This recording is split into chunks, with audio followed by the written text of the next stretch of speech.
Furman that was up in Greenville. Makaya, we expect this one to be a classic as well. Yeah, and that last match was honestly a great matchup between Furman and the Citadel. Furman brought their best effort, and they really gave Citadel just kind of a little warning. I mean, it really rattled them in terms of the offense and defense. So I'm excited to see what this game looks like tonight. And Furman had match points several times against the Citadel, couldn't close it out, and now they'll try to do so behind the strong hitting of our player to watch, Mary Beth Headley. Mary, and she is phenomenal. I played with her a couple years myself, and her ability to just be able to be an offensive threat offensively, out of system and defensively, just her ability to put up blocks. She's a great player tonight, and I think that's definitely going to catch Belle Hogan, which is the Citadel's star player on the right side. Definitely going to catch her off guard a little bit. Well, it's a strong group being honored tonight on senior night for the Citadel. We'll talk about each one throughout this broadcast, but let's spotlight Maddie Cardenas as our player to watch. And Maddie Cardenas, last night, she just showed up and showed out her ability to put balls down and just, if not, she's putting the ball down, she's being selective as to where she puts the ball. And I think tonight that's going to be one of the biggest things that Furman has to watch for. You have a great defensive blocker like Gina Delancey, but then you have a great offensive threat like Maddie Cardenas in the middle, and I think that's definitely a position that you have to be aware of at all times for Furman. The Citadel comes into this matchup 25-2 overall, 13-2 in the Southern Conference. Furman 17-9, 8-7 in the Southern Conference.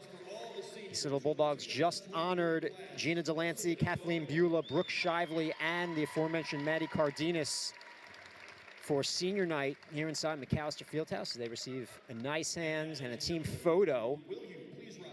And now we're going to take a quick pause for the playing of our national anthem. Members of the armed forces and veterans who are present and not in uniform may render the military salute.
Just about ready for the introduction of starting lineups here inside McAlister Fieldhouse as we get ready for the Citadel and Furman. And now let's meet the starting lineups. First, for the visitors from Furman. Furman will be introduced first. McGrath, sophomore from Knoxville, Tennessee. Mary Beth Headley, senior from Noonan, Georgia. Genevieve Perry, number 16, a junior from Austin, Texas. Number 17, Emily Navarro, setter from Davie, Florida. She's a freshman. Lauren Haynes, sophomore outside hitter from Georgia. Number 23 is Lindsay Wall. She's a freshman middle from Palm Beach City, Florida, and the libero for Furman. Number 2, Kennedy Seekford. She's a freshman from Sterling, Virginia. Furman Paladins preseason number 8 in the Southern Conference. And they're going to finish in the middle of the pack either as the number 4 or the number 5 seed, but I believe their matchup is set for the Southern Conference tournament. They're going to play Samford in that 4-5 matchup, and then the winner of that match will play the winner of the 1 versus 8-9 winner. So the Citadel is your number 1 seed, 8 and 9 battle. We don't know who's going to win that, but should the Citadel win their first round matchup against the 8-9 winner, and should Furman win their first matchup in the 4-5 game against Samford, these two could face each other again in the Southern Conference tournament semifinals. I think that game between Furman and Samford is going to be a great matchup. I mean, you have Samford that has the offensive tools and the weapons, but you have Furman that's a team that you wouldn't expect to go number 1. That just has the heart. They're going to play every set, every play. I mean, they're relentless with their effort. So you have a team that's going against Samford, that the Bulldogs are expected to win, but then you have this team that's full of heart, the underdog. So I'm excited to see what that looks like for Furman. Furman last night beat UNCG in 3 sets. That was in Greensboro.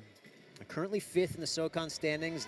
As I said, they're going to match up with Samford in that 4-5 matchup, and the winner, of course, will get either the Citadel or the winner of the 8-9 matchup. And then we have introductions for the Citadel Bulldogs. Getting the start at setter, number 1, Belle Hogan. She's a junior from Fort Wayne, Indiana. Number 5, Mackenzie Martin, a grad student from Port Orange, Florida. She's a transfer from Tulane. One of the honorees tonight on senior night, Gina Delancey, a grad middle from Arlington, Virginia. The favorite for Southern Conference Player of the Year. And number 18, Allie Ruffin.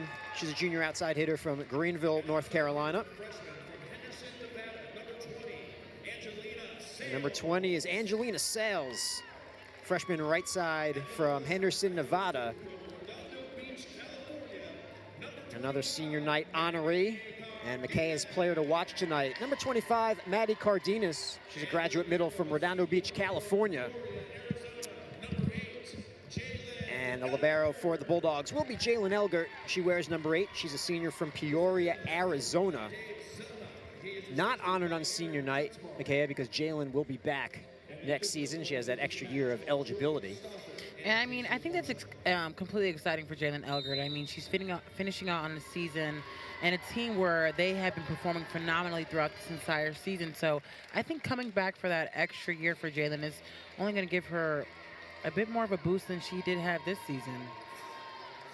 And it's great news for Coach Zelnox. This team that's been so dominant all season long at 25-2, they're going to return the majority of this roster. They're going to lose their middle, so they're going to have to find a way to replace Gina Delancey and Maddie Cardenas, and that's, of course, a huge loss. But you bring back Ruffin and you bring back Sales and Martin on the outside. So you have all your pin hitters. Your libero comes back. Your setter comes back. She's the best setter in the conference. So this nucleus, that's a championship nucleus, SoCon regular season champions, it comes back, with the exception of the middles.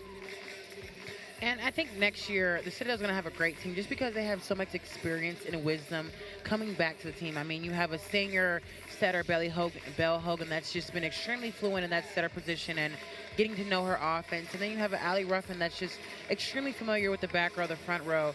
So you have a lot of experience on that team. And I think replacing the middles, it will be something that the Citadel will have to address and face, but it's not going to be too much something that they lack there, and because they have such strong outsides and a setter like Belle Hogan and a right side that's like Angela Sales, who's her first year, although showing she is a very strong player.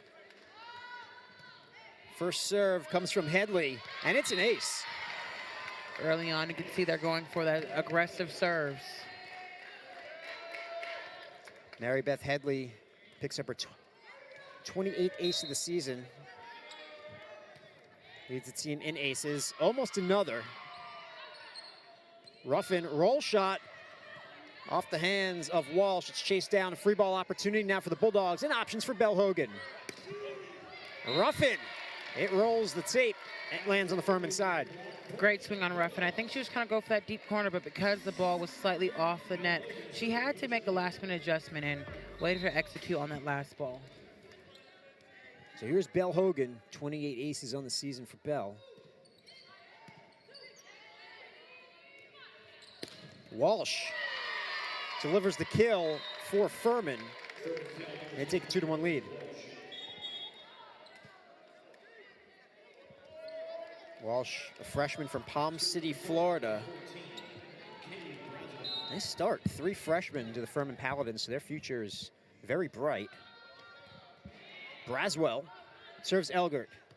Cardenas behind the setter.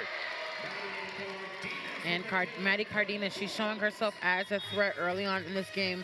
As we said a little bit yesterday, I mean, Maddie Cardenas was on fire from start to finish, so I don't think that's what Furman's ready for, and I don't think that's what they want to see coming from a player like Maddie Cardenas.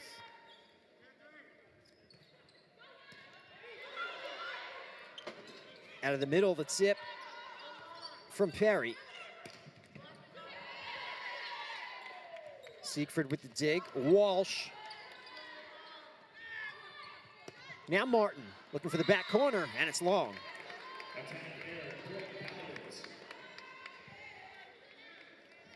So Furman takes a 3-2 lead. Going back to serve is Lindsay Walsh.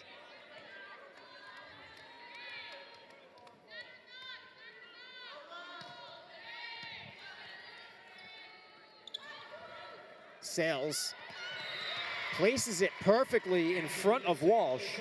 And that's great, a great tip by Sales. I mean, she really was able to recognize where there might be some holes in the Furman defense, and just utilizing that front back, right front area. That's going to be a big key tonight for Sales and the Citadel offense. Here's Mia Watson. She serves Siegfried. A hitting error from Genevieve Perry, junior from Austin, Texas. Just 7 matches on the season coming into this weekend. Did play last weekend against Chattanooga. Didn't play in the first match against the Citadel. Serving for the Paladins, number 21, Lauren Haynes. Here's Lauren Haynes, sophomore from Georgia out of the Walker School. Second on the team in kills coming into tonight. Serves Elgert. And the gap play works for the Bulldogs. Hogan and Delancey. That's a great swing by Delancey. I mean, if they can keep running a fast offense, I think they'll definitely catch Furman off guard and force them to have to react and put them in some tricky plays where they're going to have to put the ball down or just simply put it over. Here's the freshman Sales. Headley. Mary Beth Headley, team leader in kills. 7 double-doubles on the season coming into this weekend, including a career-high 25 kills with 13 digs against the Citadel back on October 13th. Dump attempt from Hogan. Headley. Back-to-back kills for the senior from Noonan, Georgia. Headley's definitely utilizing that line. I mean, her last couple hits have been straight towards that line, forcing Angela Salas to play the ball, put the ball up in. I don't think Angela's answering that call as of right now. Delancey goes line.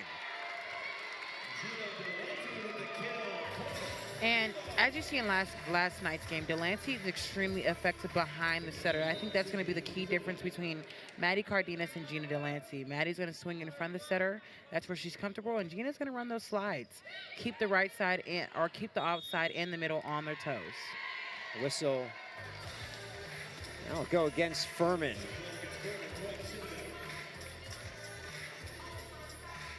So 7-6 lead for the Bulldogs. And the grad student, Mackenzie Martin, behind the line. Coming off a big year at Tulane a season ago. 276 kills, 265 digs. So a big season for the Citadel this year. Martin from the back row, it's Zip. Played by Navarro. Back row attack from Haynes. Headley. And Sales is right there. Ruffin off the tape. It's Headley once again. She's denied. Gina Delancey comes over to cut off the angle. And Gina's showing why she is the one of the number one blockers in this conference. I mean, her ability to move left and right and see the block and close the block, that is great footwork by Gina Delancey. 8-6 lead for the Bulldogs coming over, and there's Delancey. Again, extremely active, ready to go. I mean, she's going left and right. She has active hands, active feet. That's the type of middle you want in this conference. Martin serves Scheffler. McGrath. It's played by Elgert.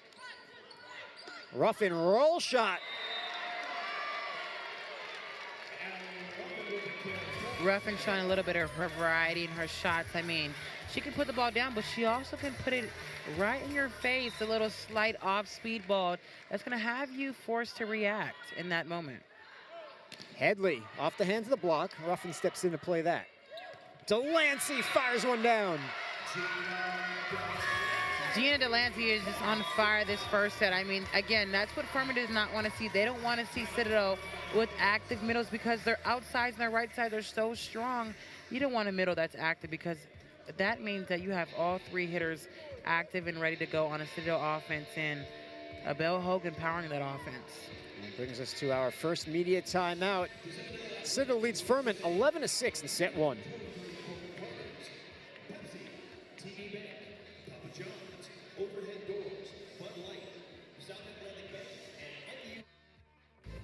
It's not easy, but you make it together. What you learn goes beyond the classroom. By learning how to follow, you discover the kind of leader you want to be.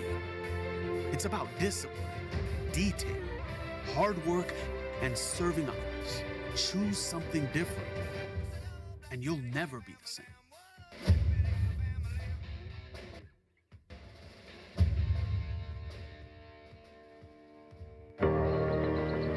Something brought us here, to a time and a place where your decisions can actually drive change. Where extra achievers become ultra-curricular. Where a private institution serves a greater public mission.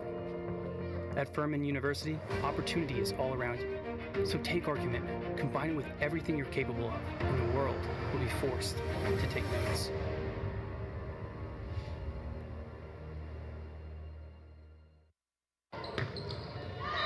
Out of the timeout. That was McGrath getting the kill for Furman.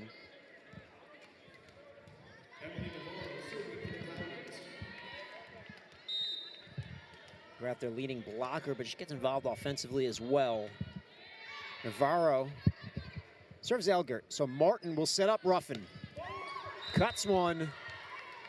That's out of play. Great swing by Allie Ruffin. I think that there's definitely been some type of disconnect as we've seen in her last couple of days where she isn't able to contact the ball and put it straight down. So looking to see a little bit more of that tonight. Delancey's been hot for the Bulldogs, but this one's long. Her first hitting error. She was 4 for 4 to start. Furman within 2, looking good out of that timeout. Ruffin on serve receive. Good looking play from the Bulldogs. That was Ruffin on the attack behind the setter. And I think with a play like that, you definitely have to be on your toes for Furman blocking, because how would you expect Allie Ruffin coming from a left back swinging behind the setter? I mean, it's definitely one of those plays where you have to recognize early on. Creative offense from the Bulldogs. Elgert. McGrath with a tip. Check that, that was Headley. And the point will go to the Bulldogs. Good hustle by Furman. I think they definitely recognize Belle put the ball.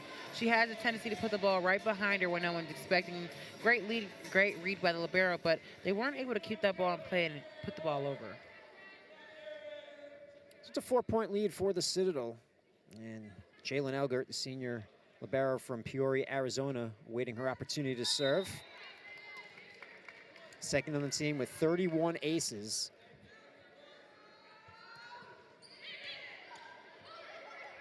And she wins another point off her serve. Solid serve by Jalen Elgert. I mean, it had a slight kind of float to it, but I mean, it's hard to read those type of balls.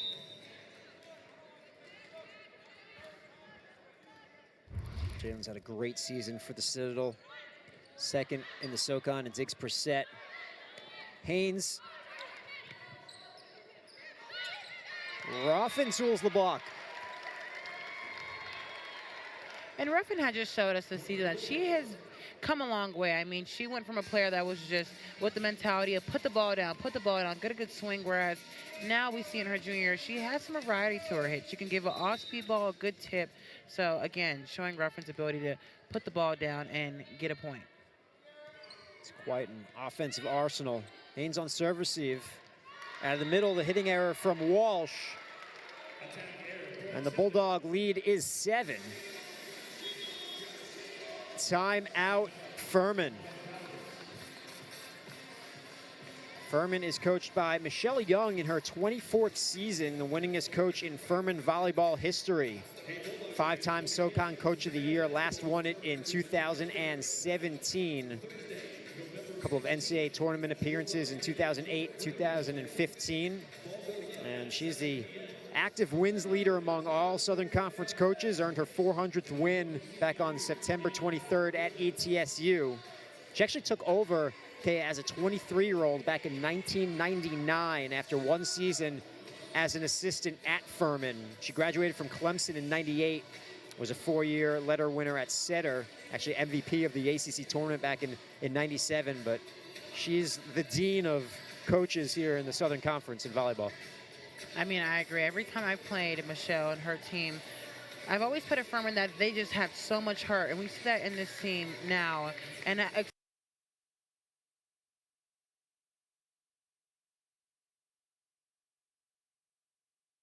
especially how they perform this season. I mean, Furman, they're not a team where you can just go in and just expect to get a win. They're going to make sure that you go out trying, that you're going to put your heart on it.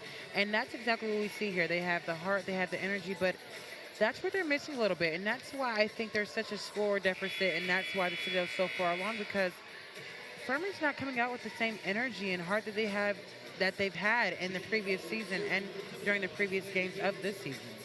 It's always tougher on the road, and they're going to try to find some success in McAlister Fieldhouse on senior night for the Citadel Bulldogs. In front of a big crowd, not easy to do. Off the right side, it's sent back on Headley. She'll get another opportunity. Rejected again. Haynes out of the back row. The dig from Elgert.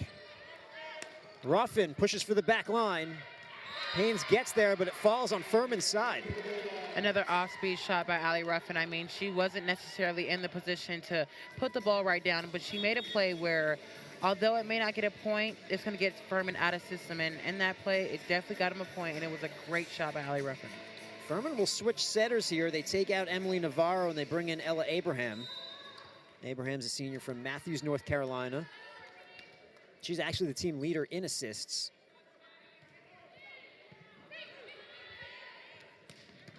Oh, the dig from Elgert is perfect on McGrath. That leads to the Citadel point. And Belle Hogan is extremely effective on the front line. I mean, her ability to easily react and put the ball over and put steady hands over the net. I mean, I think that's what we've seen last time. Furman, they didn't have that here. They had a late middle that put her hands up, and that gave Belle that window just to put the ball over right in the last second. A service error for the Citadel. That's their second. So here's Mary Beth Headley, who has an ace already. Came on the opening point of the set. That one's over. And a block for Ruffin. She denies Walsh. And Ruffin and Maddie Cardenas, I mean, the last couple swings from Furman have been shut down by these two right here. I think definitely that's something, an adjustment that Furman wants to make early on in their offense before they let the game go on. Belle Hogan behind the line. Picked up a milestone last night, her 3,000th career assist. She serves Siegfried. Headley from the back row.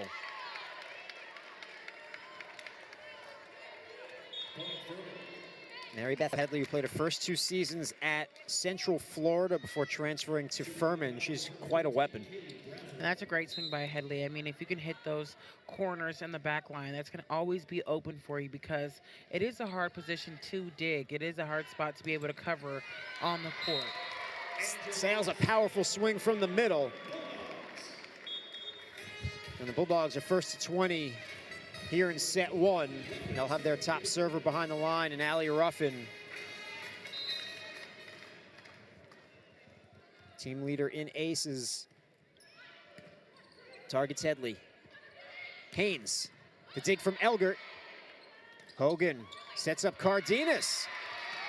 And Maddie Cardenas easily recognizing that Furman from the middle, or the middle from Furman, was not there. She didn't recognize that Maddie was going up, and she had the ability to go up and put something down. So great job by her recognizing that those hands were late and using them as a target. Another look, and you saw one of the blockers for Furman had to stay with Belle Hogan because she's such an offensive threat. Belle had, I believe, 9 kills last night. She was close to a triple-double. And so if that keeps a blocker committed to Belle, it certainly opens things up for other hitters, especially their pins. That time it was Cardenas out of the middle. Now it's Ruffin from the back row.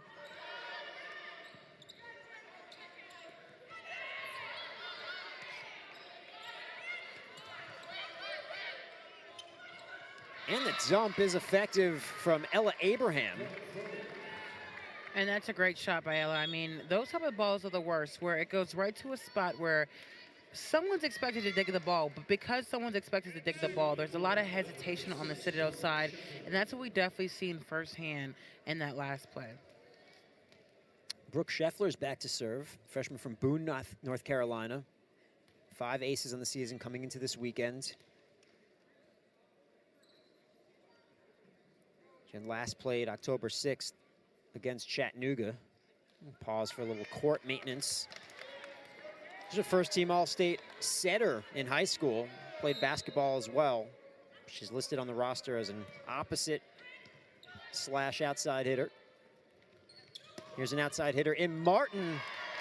And 2 Paladins collide. That was Headley and the libero Siegfried. And the Bulldogs are 3 away here in set 1. Martin showing a little bit of that experience there. She's not going to put the hardest ball down, but she's going to put it in a position where it makes 2 players forced to react. And in that last play, we've seen libero on Furman's side as well as left back react and forced to react. And who's going to dig that ball coming at that sharp angle? Perry gets the kill off the block. Genevieve Perry won 74 kills last year at Furman, played her 2021 season at Tulane, so she was a teammate of the Citadel's outside hitter Mackenzie Martin with the Green Wave. Haynes serves Ruffin. Here's Martin. It's blocked. Sails. And the block from Perry. And she comes over to combine with Headley. Back-to-back blocks for the Paladins. And Sales, you could tell that she tried to go into that last swing with the intent of, I'm going to put the ball down. But because she went in with that mentality, she wasn't really able to see the court, and she just went in with the aggressive swing. And because you kind of go in aggressive that you're not able to see, you're most likely going to get blocked in those instances. And that was tipped perfectly over the block by Martin. Furman scrambles to get it over. Delancey off of Siegfried. And the Bulldogs are 2 away in set 1.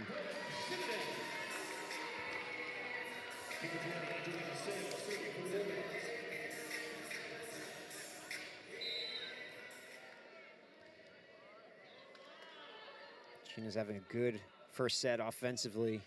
Kills piling up. Her career high is 16. That was against Chattanooga on October 21st. There's a kill on the right side from Perry.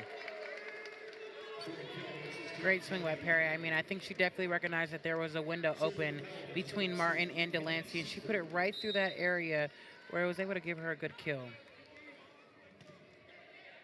Siegfried serves Elgert. Delancey behind the setter. It's set point for the Bulldogs. And with Gina Delancey, she is on fire tonight. And I think what's kind of having Furman starstruck is you had a middle like Maddie Cardenas last night going off, but she's a middle that swings in front of the setter, whereas Gina, it's all behind and back action. So it forces Furman to adjust last minute. Haynes gets the kill for Furman. They stay alive here in set one, but they trail by 8, 24-16. So the Bulldogs will try to win the set on serve receive.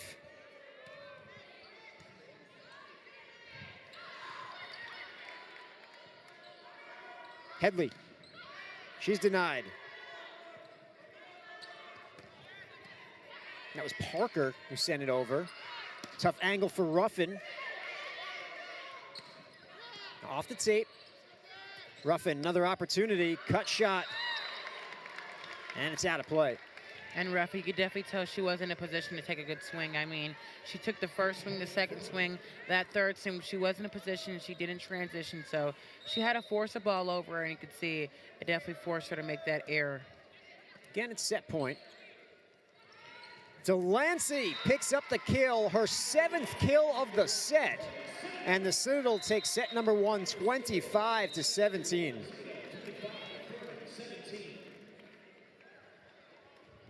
Well, how about Gina Delancey on senior night? 7 kills in set 1. She takes advantage of Headley. And we're going to take a break. The Citadel leads Furman 1-0.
And welcome back inside McAlister Fieldhouse. The Citadel took set number 1, 25-17. Yeah, your leaders in kills so far. Okay, I think Gina Delancey is getting up for senior night. Yeah, and I think Gina Delancey was something that kind of took Furman by surprise. You had a middle like Maddie Cardenas, who's completely different from Gina Delancey. She prefers swinging in front and not behind like Gina Delancey. So if you're preparing for a middle like that, and she hasn't really risen to the call just now, and Gina, on the other hand, has been putting the balls down, taking most of those swings, it forces Furman to adjust for a hitter that they weren't expecting to go off tonight. You expect the 5 kills from Ruffin. Headley leading the way for Furman with 3. Perry has 2. Getting ready for first serve here in set 2. We'll go to Bell Hogan.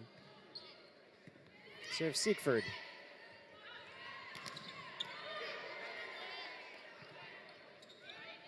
Headley off the hands of the block. Ruffin, a powerful swing. Headley once again. Now it's Sales. Dig from Furman's. Haynes is back over. Sales once again. Delivers off the right side. Sales been answering that call. She has been putting balls down, very aggressive in her swing with that killer mentality as she approaches. And you can see her last 2 shots, he's been targeting the setter, and that last one definitely worked for her.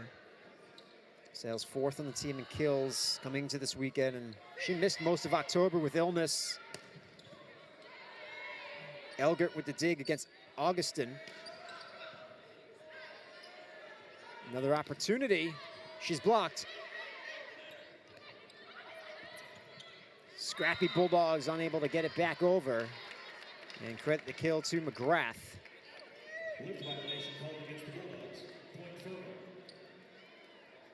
She'll check out. Kaylee Braswell will come in to serve.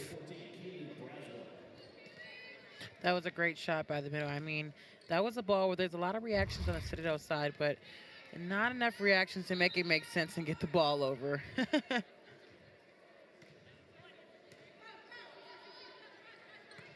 Cardenas. Bulldogs asking for a touch, and they're going to get it.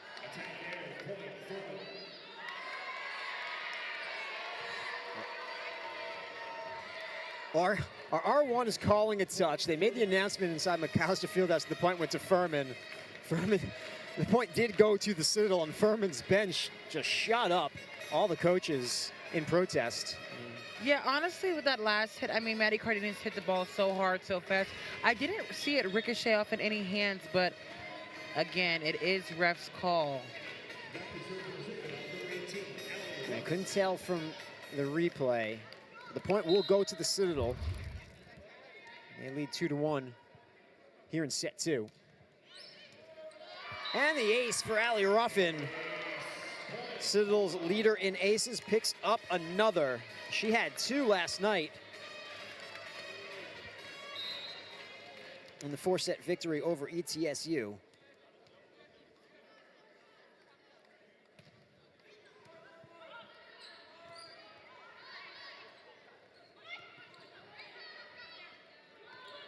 Martin off the outside.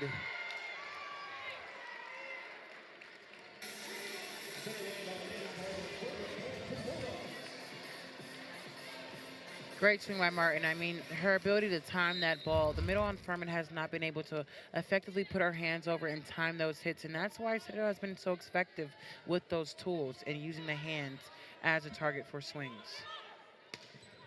Augustin. Now Sales. And it falls on the Furman side. Off the block and down. The Bulldogs are rolling here in set 2. They lead 5-1 after taking set number 1, 25-17. Allie Ruffin got her 1,000th career kill back on October 1st against Mercer. Service error. It's a third for the Bulldogs. Here's Brooke Scheffler. Scheffler from an athletic family. Her mom ran track at Colgate. Her dad played college baseball, Wisconsin, Milwaukee. Spent some time in the Dodgers organization. Back-to-back service errors, teams trading. And the Bulldogs will bring in Mia Watson to serve, the freshman from Jacksonville, Florida. Serves Haynes. Augustin, the dig from Ruffin. They'll push it out to Martin, who had to go over with her left hand.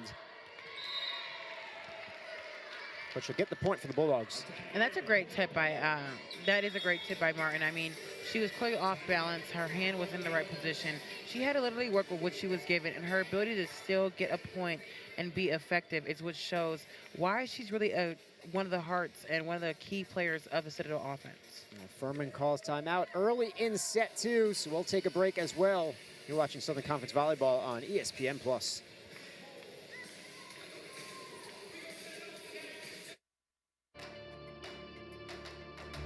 This is where they battle.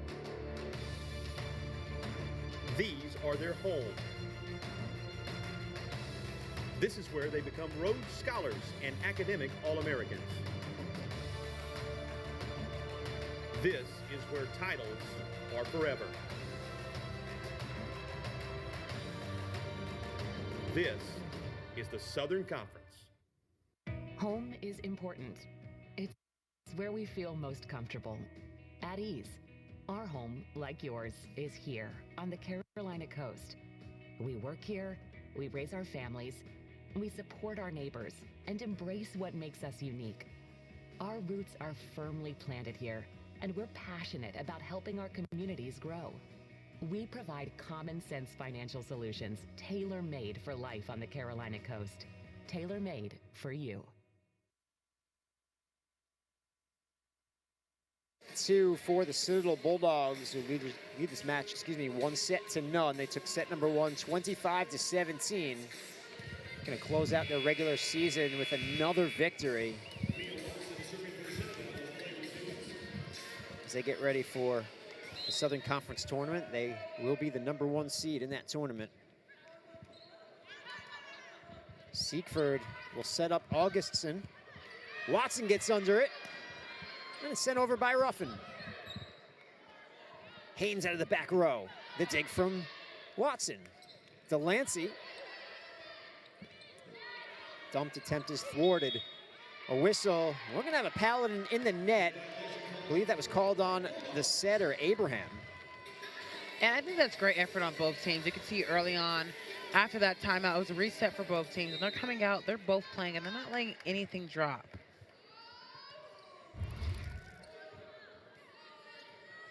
Augustson with a tip. Sent over by Hogan.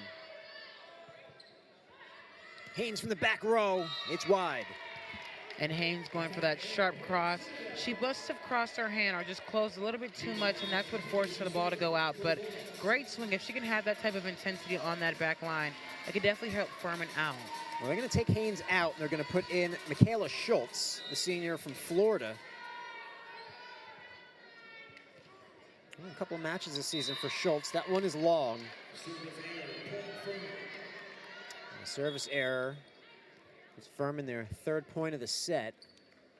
Augustson will be back to serve.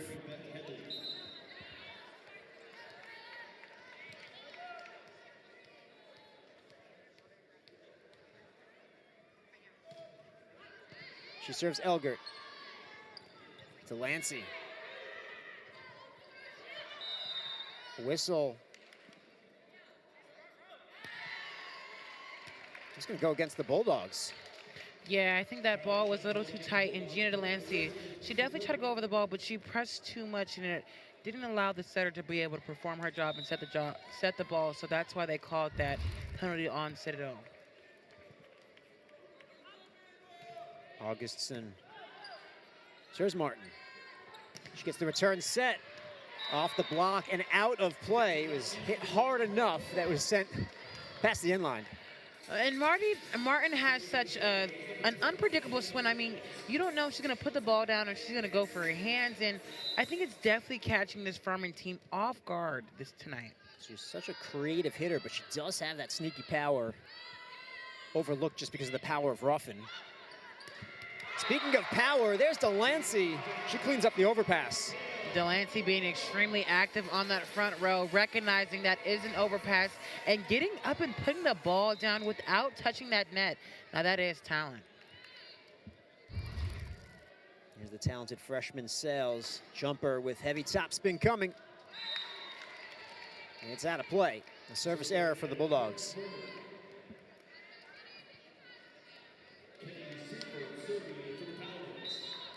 So here's Kennedy Seekford, the freshman from Sterling, Virginia, the team leader in digs. She's actually 3rd in the Southern Conference in digs per set. Delancey behind the setter. It's long, a rare hitting error for Gina. And it's actually surprising, as you said, a rare hitting error, because that's where Gina's good at, behind the setter. So it's a little surprising to see that they're not connecting right now, but it is just one hit. Gina leads the Bulldogs with 8 kills so far. Hogan wins the joust. Schultz finds a perfect spot. She's past a diving Allie Ruffin. And good job to Furman being able to recognize that Hogan was off balance. She wasn't going to be able to close that block and get there as fast as she needed to, and using those hitters as that ammo in that moment.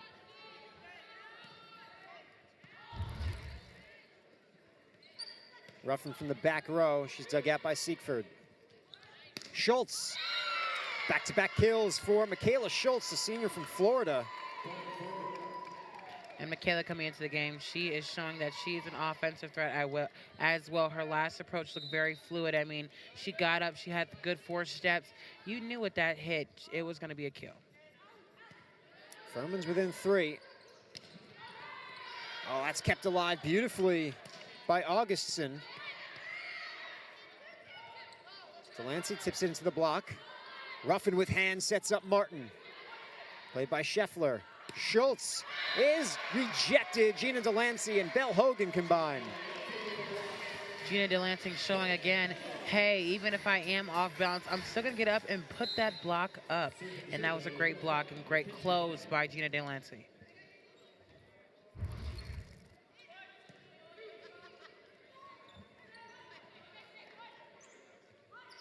Ruffin gets the kill off the outside. The lead is back to 5 for the Bulldogs.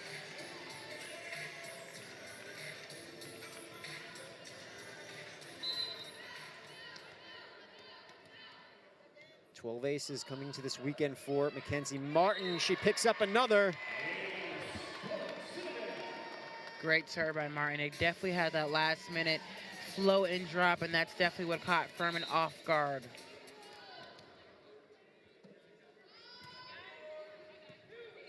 Serve Siegfried. Ruffin is there defensively. And honestly, those solo blocks just feel so good. If you're able to recognize one-on-one, I have this hitter and I shut her down, that's definitely the ammunition, that type of motivation for Allie Ruffin. That's going to get her fired up the rest of this game. Time out Furman as the Citadel takes a 15-8 lead in set 2. Let's talk about the head coach for the Citadel Bulldogs, Dave Zelenock, in his 6th season, the all-time winningest coach in school history. Took the Bulldogs to the NCAA tournament back in 2021, their first ever trip. He's delivered a regular season title here in 2023. He's over there having a chat with the setter Belle Hogan. Doing an outstanding job here at the Citadel. No doubt will be the Southern Conference Coach of the Year. Your former coach, McKay. I mean, Coach Dave, he's a completely different coach. I mean, you would expect a coach that's on your back, that's always screaming at you. But Dave, he doesn't have that necessary approach. And I think with this team right here, this is the ideal coach for them. I mean, he's able to connect with the players one-on-one individually, and that allows him to be able to motivate each player to be able to do their job and show up for every game. And I think that's that type of performance and mentality we've seen from these girls this entire season. Citadel, his 2nd stop as a head coach. His previous 5 years were at Tennessee Tech. Also spent 6 years on the staff at Central Michigan, which is his alma mater. 15-8 lead in set 2 for the Bulldogs. And it's going to fall on Furman's side. Miscommunication for the Paladins. Definitely see some miscommunication. You see Michaela was ready to get that set up and go for the attack, but again, late in the set when it can be a little chaotic, this can happen with some teams. We'll push it out to Schultz. Martin with the dig. Hogan tracks it down. Free ball opportunity coming for Furman. Options for Abraham. She'll go to Schultz. A diving dig from Elgert. Ruffin. It's played by Scheffler. The tip over. Sales is there. Ruffin once again. Out of the back row. The block from Delancey. Longest rally of the match so far. And it goes to the Bulldogs. Credit to Delancey with another kill. That was great play on both ends. You definitely could see that Furman is rattled. There's a lack of communication on that end, and I think that's why they haven't been able to put up a good set and a good attack, and that's not good for a set that's up 9 points. 9 kills for Gina Delancey. Schultz off the hands of the block. Ruffin fires one down. Hardest hit ball of the match. I'm surprised we honestly haven't seen more of that from Ruffin. I mean, she's paired up with a setter right now who's doesn't have the height, doesn't have that athleticism as her. You would expect Ruffin to be dominating with this matchup. And she dominated that attack. The response from Furman. They trail 18-9. Serving for the Paladins is number 3, Abraham.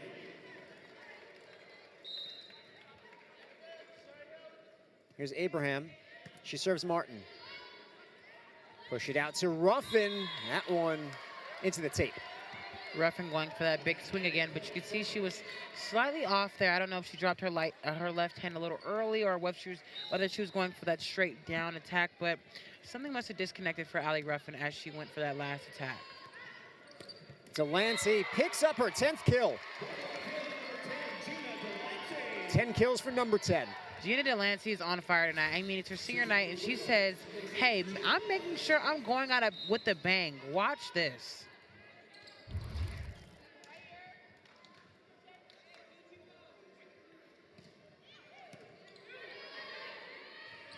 Schultz looking for the corner. Can't find it. The Bulldogs are first to 20 here in set 2. They lead 20-10. A big cushion.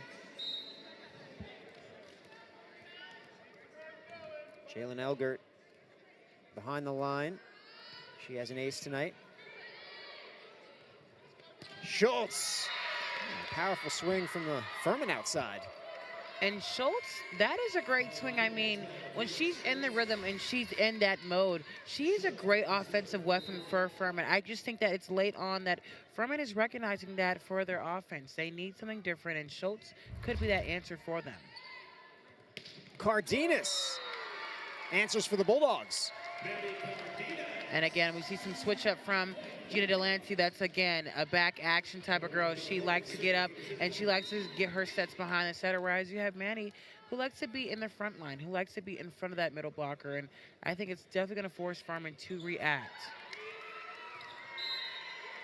And another ace for the Citadel Bulldogs. Their 6th ace of the match. This one from Belle Hogan.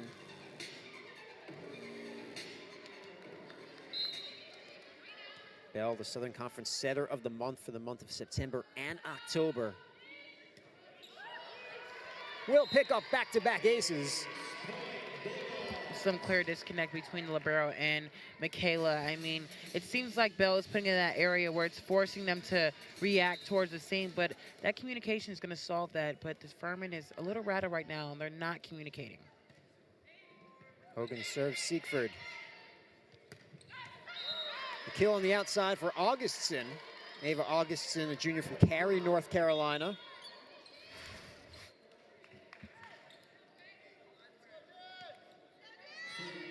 Four double-doubles on the season for Augustson, including 13 kills and 11 digs against the Citadel back on October 13th. She's had success against the Bulldogs in the past. Sails off the left side. And that's a great swing by Angelina. Again, every time she goes in with her attack, with her approach, she goes in with the mentality of, I'm going to put the ball down. And you see that with a lot of her swings. They're hard-driven balls. And in this last set, that's exactly what we need for Citadel to close out set 2. They'll try to close it out with Ruffin behind the line. Hits set point.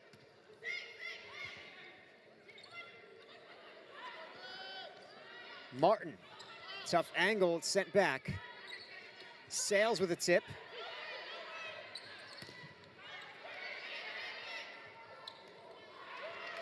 And Furman stays alive.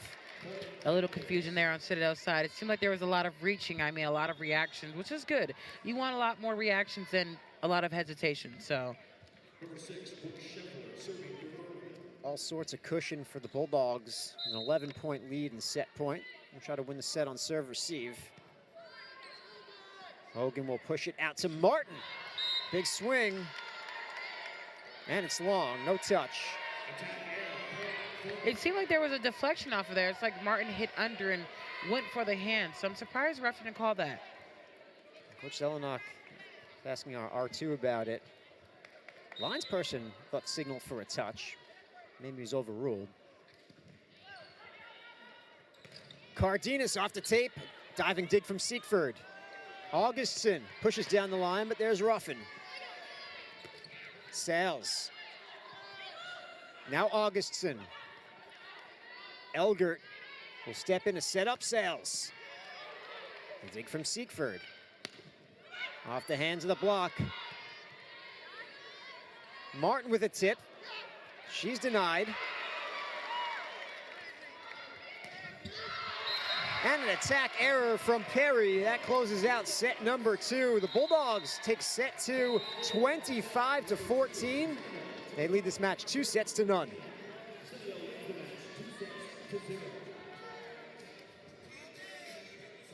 We're going to take a break from inside McAlister Fieldhouse. The Bulldogs will go for the sweep when we come back.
You know I'm back, like I never left. Another sprint, another step. Another day, another breath. Been chasing dreams, but I never slept. I got a new attitude and a lease on life is a piece of mind. Seeking a find I can sleep when I die. Want a piece of the pie, got the keys to the ride and shit. I'm straight. I'm on my way. Get up my way. I'm running late. What can I say? I heard you died twice. Once when they bury you in the grave, and the second time is the last time that somebody mentions your name. So when I leave here on this earth, did I take more than I gave? Did I look out for the people, or did I do it all for fame? Legend is Exodus, searching for euphoria, trudging through the mud to find the present, no ignoring. I got 20,000 deep off in the street like we some warriors. My mama told me never bow your head. Whoa. I feel glorious, glorious. Got a chance to start again. I was born for this, born for this. It's who I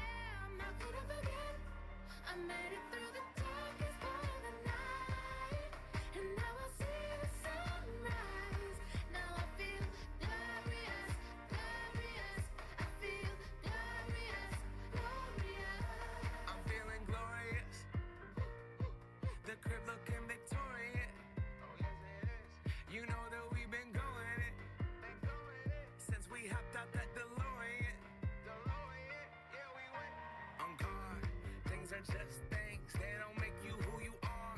Can't pack up a U-Haul and take it with you when you're gone. We posted on the porch, my family's glasses to the stars. My grandma smiling down on me like, whoop, that boy got bars. Okay, okay, yes I do. I said amen and hallelujah, let me testify to another morning. A morning, won't let self get in my way. I got my breath, I got my faith, and I remember why I came. Feel glorious, glorious. Got a chance to start again.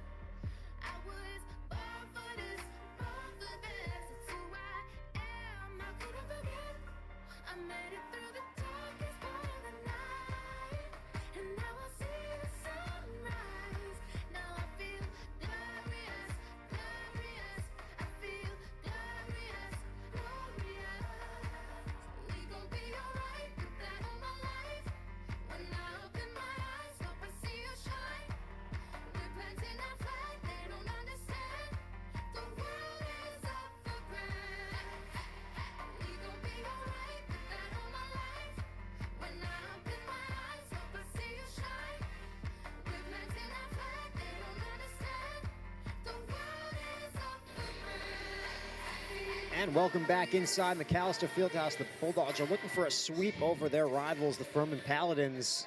They lead this match 2-0, 25-17, 25-14. Okay, they're trying to close out the 2023 regular season in style. Citadel definitely has been dominating this game, but that last second set, towards the end of the second set, Furman was getting some type of motivation, some type of momentum behind them. So going into this third set, I'm excited to see what Furman does with those two sets and how they adjust from there. Of the Bulldogs' 25 wins so far this season, 13 were by sweep. They'll look for a 14th sweep tonight. They're your dig leaders. Jalen Elgert, no surprise, back in double digits. Seems like she is every match. And Angela Sales, I mean, she is definitely a player that Furman, when they're getting a little bit chaotic out of system, they tend to put the set right where, or the tip right where Angela Sales is at right back. And Angela has been picking those balls up. So that's definitely another adjustment that Furman wants to make going into set 3.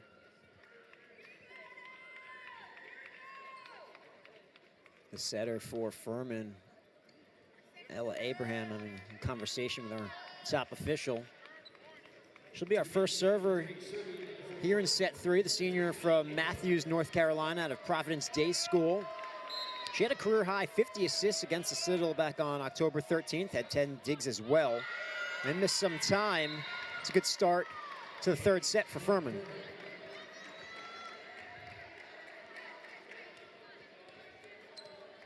She was the SoCon setter of the week back on September 4th. Currently third in the Southern Conference in assists per set. Cardenas gets the first point of the set for the Bulldogs. Tied at 1. Cardenas showing a little bit of that power there. I mean, she's very effective in the front with Bell setting her up right there, right in front of the middle blocker. And she forces the Furman's middle blocker to respect her and respect her hits and put that ball up and put a good block up against this type of hitter. Hogan almost picked up her third ace of the match. Instead, it's a free ball opportunity. And she'll set up Cardenas off the block. Sent over by McGrath. Hogan was looking for the one-hand set to Cardenas, but it wasn't there. Maddie Cardenas easily reacting and quickly reacting, trying to put a swing on the ball, but that's when you have to have some experience and recognize, the ball is below the tape. It's not best to put this ball over and give it a hard swing. Haynes serves Martin. Ruffin off the right side. She'll get the kill off the touch. Ruffin showing a little bit of that power. She's a threat on the left side, but she's also a threat on the right side. I mean, that's definitely a player that you want to always have two blockers on. We've seen her hit out of the middle. She'll hit out of that pipe position in the back row. She'll threat wherever she is. Schultz, it's back over. Cardenas with the one-on-one block. And a double is going to be called on Furman.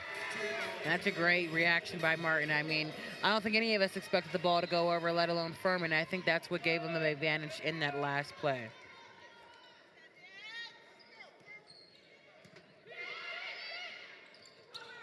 Parker. That's out of play. Chandler Parker, the junior from Marietta, Georgia, playing some right side for Furman. And that's a tough shot by Furman. I mean, to go right on the line when you have such a great defensive player like Jalen Elgert that's posted right there on that line, that's not an area you necessarily want to swing in. Allie Ruffin picks up another ace, her second of the match. It's a 5-2 lead for the Bulldogs here in set 3.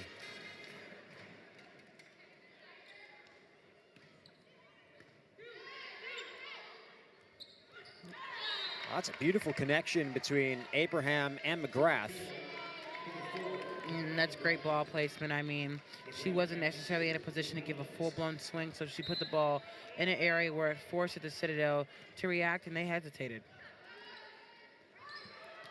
Sales is blocked. Perry combines with Schultz.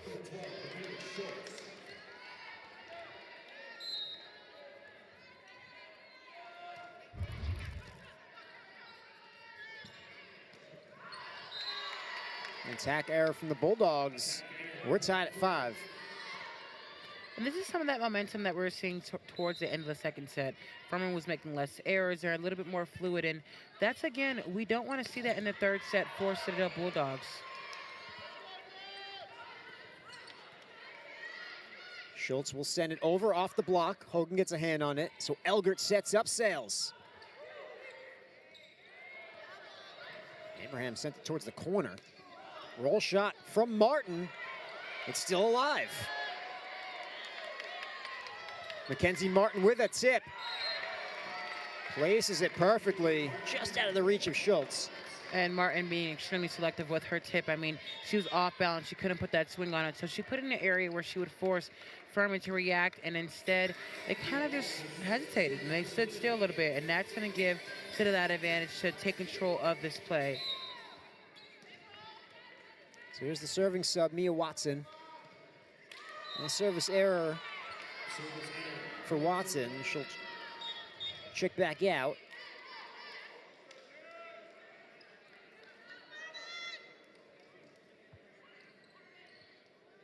Furman's going to make a serving substitution as well, as they'll bring on Wheeler, sophomore from Cleveland, Ohio.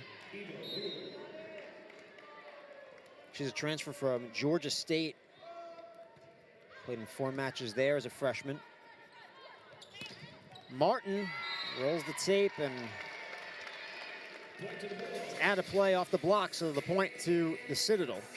Great swing by Martin, recognizing that the hands of Furman's blockers were slightly late and using those hands as a target to use them as a tool and just ability to just get that kill, put the ball down.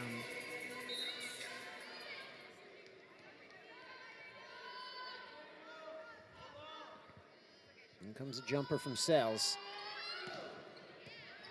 And it's an ace as it heads our way. Great serve by Sales. I mean, her contact with that serve, it was going straight down. First ace of the night for the freshman Angelina Sales. Out of Coronado High School, Henderson, Nevada, won a state championship last season. That was played by the middle Perry. And then Abraham was unable to do anything with it. She's going to come out. And Sydney Tanner checks in. Furman using much of their roster here in their final regular season match.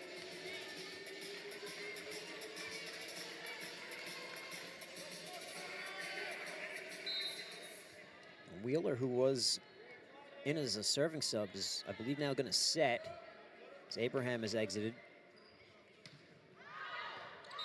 A service error for the Bulldogs. Now Augustin will come in for Schultz for the Paladins. So Wheeler is their setter coming out of the back row. Just shove 3 options up front.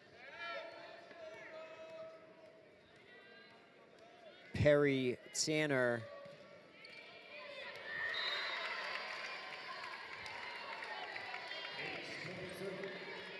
And Haynes.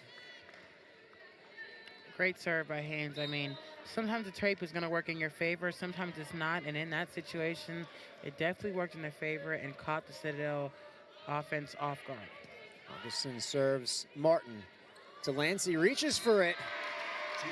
There's that length of Gina Delancey. And now you see some experience and some of that wisdom from our veteran player, Gina Delancey. I mean, she can put the ball down, but she should surely put the ball in a place where it's going to force Furman to dig a ball and put them out of system. And in this case, it gave the Citadel a point. Gina's 6'2" with a huge wingspan. Attack error from Furman. Bulldogs have a 3-point lead.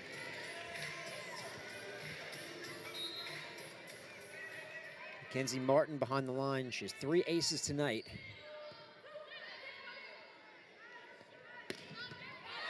The dig from Jalen Elgert against Tanner. And a bomb off the outside. It gives the Bulldogs a 12-8 lead. Now in that last play, we had libero against libero. I mean, who can dig those tough shots? And you have Jalen Elgert putting up a good pass for Bell to set up, and Ollie Ruffin putting it away per usual.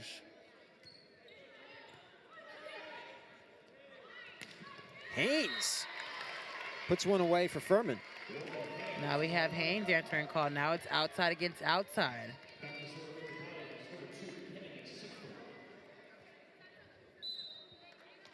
Here's Seekford, 2-time All-State player out of Dominion High School, Virginia. Delancey, it's blocked. What a save made by Shively, and then Elgert, but finally it's put away. Haynes delivering for Furman. Citadel defense all over the floor trying to get those balls up, just putting the hands as wherever they could, just trying to get that dig, but Furman's offense being relentless on that ball. And a service error for the Paladins. 13-10 is our score here in set 3.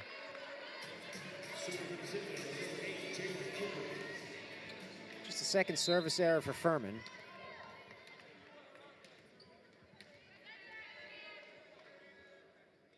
Elgert.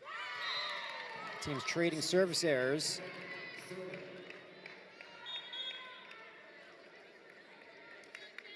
Now Furman will change up their setter and right side. So Abraham will go back to serve, and she'll be setting. New right side hitter is Chandler Parker. Ruffin. McGrath with the attack out of the middle. And now you see Furman trying to up their offense a little bit and trying to put a little bit of pressure on the Citadel Bulldogs, and it's definitely working here in set 3. Much closer set. Citadel leads 13-12. Ruffin. It's a 2-point lead once again.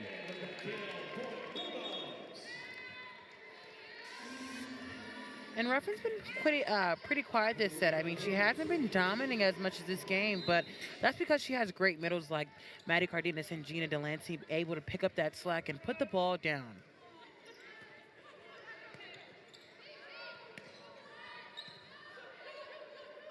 Hogan sets up Cardenas. It's kept alive by Seekford. Parker. It's out of play. And that'll bring us to our immediate timeout. Midway through set number 3, the Citadel leads Furman 15-12.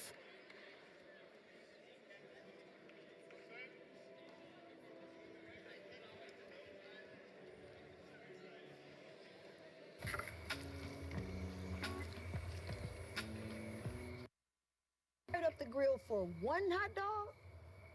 Seriously? Hot dogs, better with Pepsi.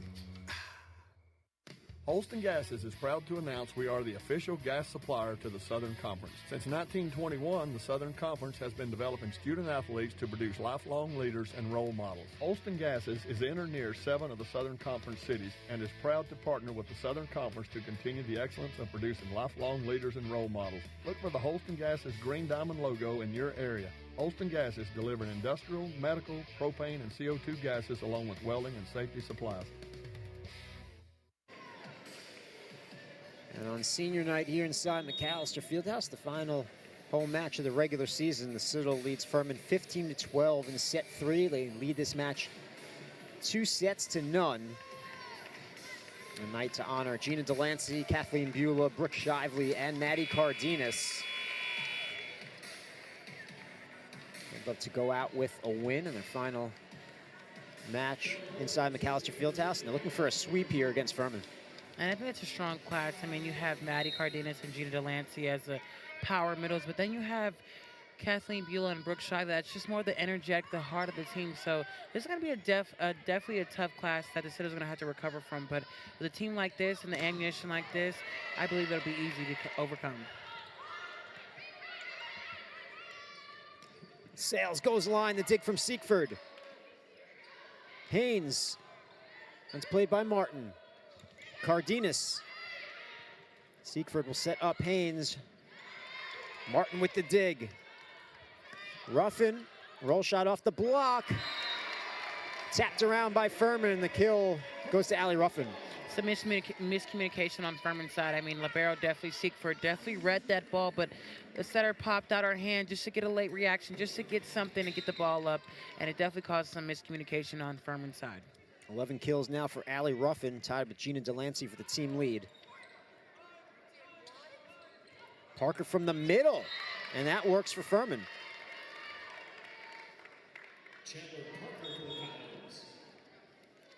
Chandler Parker out of Walton High School, junior from Marietta, Georgia. Pulls the Paladins within 3.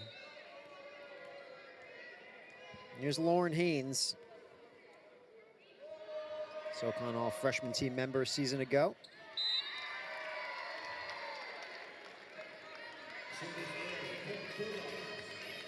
The service error will put Allie Ruffin behind the line. 4-point lead for the Citadel.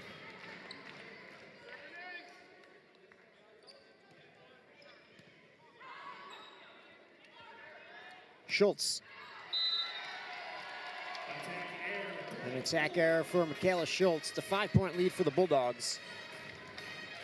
Furman definitely get a little rattled up as they're getting a little heavy on the airs, and with a team that's as disciplined at the Citadel, you don't want to give away those easy points to a team like this. Tight at the net, a one-handed set from Hogan. And the block for Furman, another block for the Paladins. Martin looking for the line. It was kept alive somehow by Haynes, then sent over out of play. And that's an extremely athletic play by Haynes. I mean, her ability to easily react and try to put the ball over. Kudos to her. Because she couldn't see, she just put the ball over. But if she had that, that sight and ability to see the core and that vision, I definitely believe that would have worked better in her favor. Well, timeout Furman as the Citadel leads 19-13 here in set 3. Okay, let's talk a little bit more about your 4 former teammates that were honored tonight. Gina Delancey, Kathleen Beulah, Brooke Shively, and Maddie Cardenas. What do those 4 mean to you as a teammate? I mean, of course, you have the physicalities of Gina Delancey and Maddie Cardenas, but then you have people like Brooke Shively and Kathleen Beulah who aren't as known on the court, who aren't those players that dominate, but it's their personality and their heart that makes them something that you're gonna miss when you leave the Citadel. And a team or players on the team that's gonna be hard to replace. I mean, when you have so much personality and so much love coming from a player, you can't just find that in someone's film. So I definitely think that's gonna be something that the Citadel struggles to overcome and replace. But again, with the ammunition and the weapons they have on the Citadel side, as long as the chemistry, I don't think they'll be too far off. Yeah. Talking about their 2 top middles in Cardenas and Delancey. Kathleen Beulah, a player who's been a good outside hitter for years here and has stepped in when others have gone down. We saw it earlier this season when Angelina Sales was out sick. Beulah stepped in and played right side and did so very well. She's also an excellent server. And Brooke Shively, who's been an important DS throughout her career here at the Citadel, another important serving sub that Coach Zelenak has used. Exactly. So you have great players that just their ability to fill in and just perform as best as they can and be a good teammate. That's what you're going to need on the Citadel side. And losing players like that, it's tough. All 4 of them a big reason for the success here at the Citadel, especially this season. Bulldogs first 20 here in set 3. The dig from Ruffin against McGrath. Martin. Siegfried returns the favor. Haynes from the back row. Martin is denied. So Elgert will set up Ruffin. Augustson gets the kill off the outside for Furman. And that's a great swing by Augustine. I mean, I think she recognized that Jalen was anticipating the ball going towards the inner side of the court, towards the middle back, and that great sharp shot towards the cross, right where Jalen was supposed to be, did exactly what he was supposed to do. Parker. Back-to-back kills for the Paladins. McGrath out of Knoxville, Tennessee. She serves Ruffin. Hogan has to chase this down. It's going to be a free ball opportunity for the Paladins. Options for Abraham. She'll go back to Parker. Oh, it's kept alive by Jalen Elgert.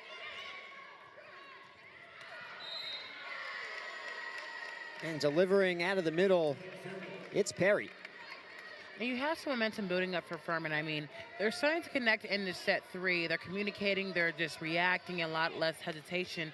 And it's starting to catch Citadel off guard. So this is where it gives us the opportunity to see how Citadel is going to react and how they are going to battle this kind of heart that we expected coming from a team like Furman.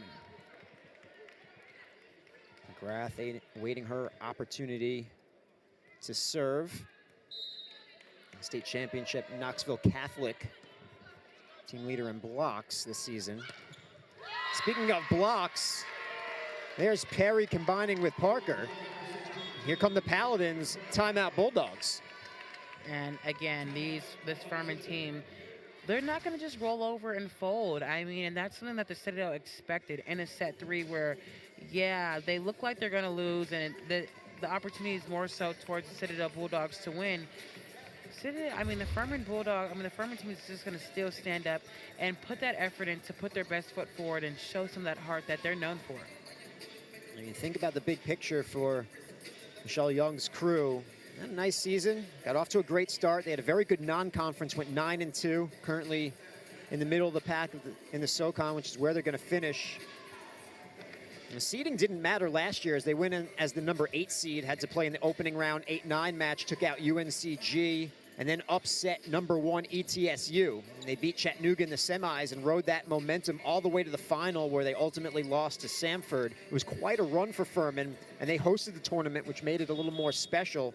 Won't be hosting this season, but it's not going to be far from Greenville, just down the road in Spartanburg.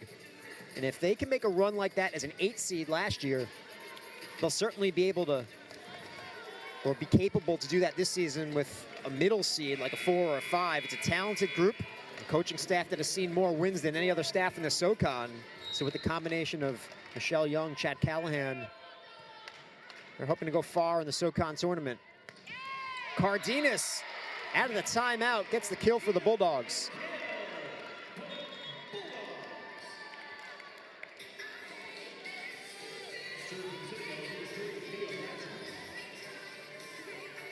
Six kills for Maddie Cardenas.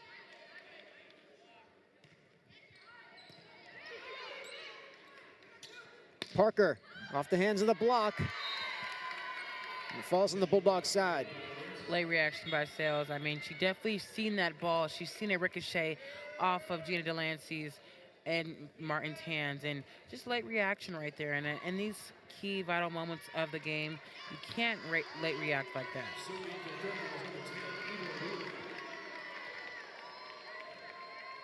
Wheeler's back in to serve for Furman.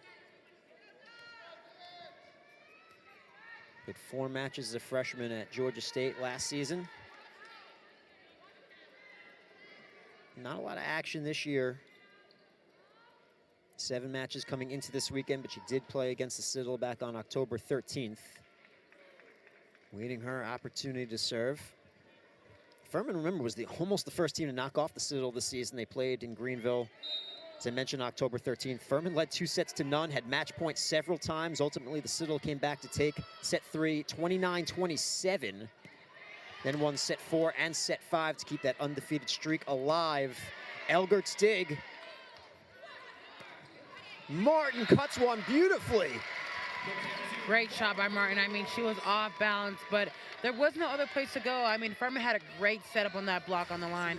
So she used exactly what she was supposed to and put the shot up right on cross. So much control. Service error for the Bulldogs.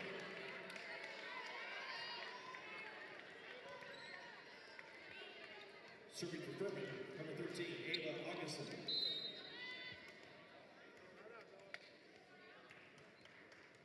Here's Augustin.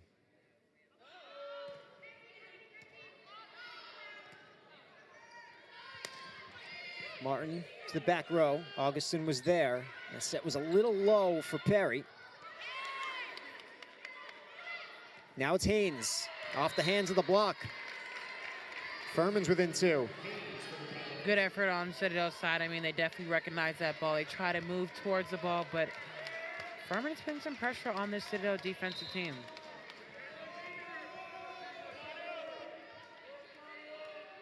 Junior from Cary, North Carolina, Ava Augustin.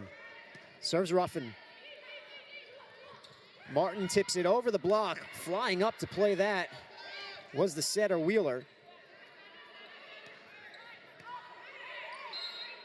Timeout, a whistle, and this is the one thing you worry about for the Bulldogs, would be an injury.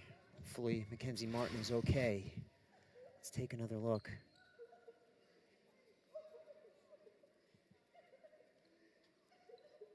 Just came down a little awkwardly. Yeah, I think she rolled her ankle on the way down.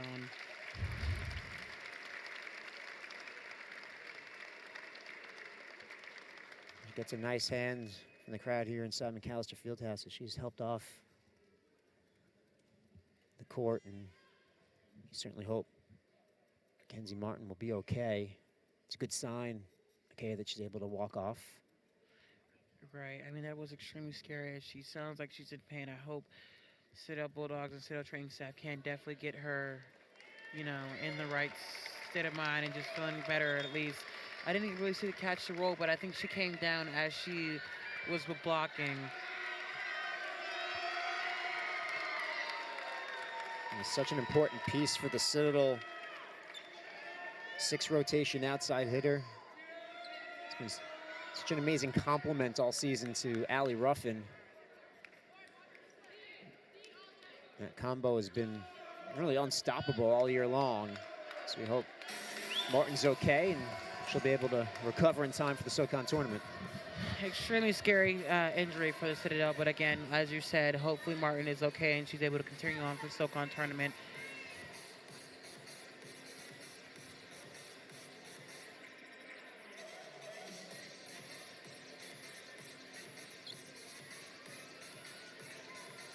So they'll clean up the spot where Martin went down. Bell Hogan with towel duty.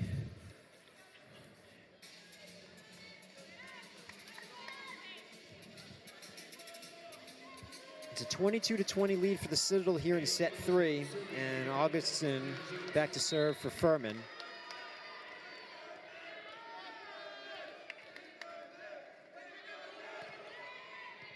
She serves Elgert. Sent over by Delancey. Haynes, the dig from Elgert. Ruffin from the back row. And Ruffin rising up to the challenge. I mean, she knows her partner, Martin, is out. She knows that she has to rise up a little bit and put some of that stress and that responsibility on her shoulders, and she is answering that and putting balls down. Bulldogs are 2 away.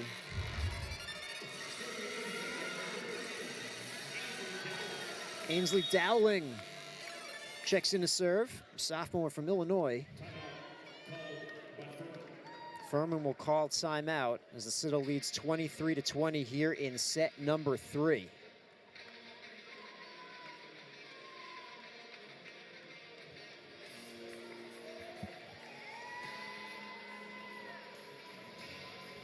Bulldogs looking to close out the season with a sweep over Furman. They're 2 points away from doing so. And hopefully, McKay, they can carry that momentum into the Southern Conference tournament, which is next weekend. Right, and hopefully, as you said earlier, Martin can be back to return. But again, I think the Citadel team does have good chemistry with the players they do have. They do have a good offense. They do have the good tools to be able to fill that in. As we mentioned earlier, Kathleen Beulah as a key player that can fill in when she needs to. So hopefully, if Martin is not able to return, she'll be one of the players to step in and dominate. And when Sales, who's a 6th rotation pin hitter, was out with illness for most of the month of October, they certainly filled in nicely and weathered the storm and kept winning. It is a deep Bulldog side. 23-20 lead for the Citadel.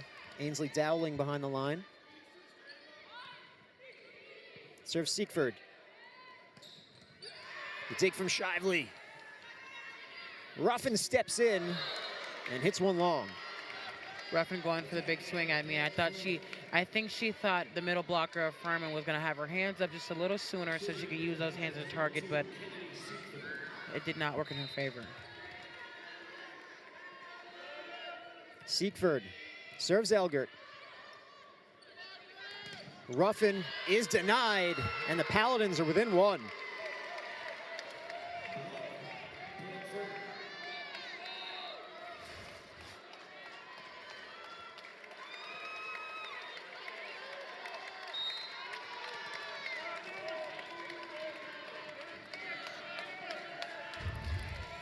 Siegfried serves Shively. Perfect pass. Ruffin is blocked.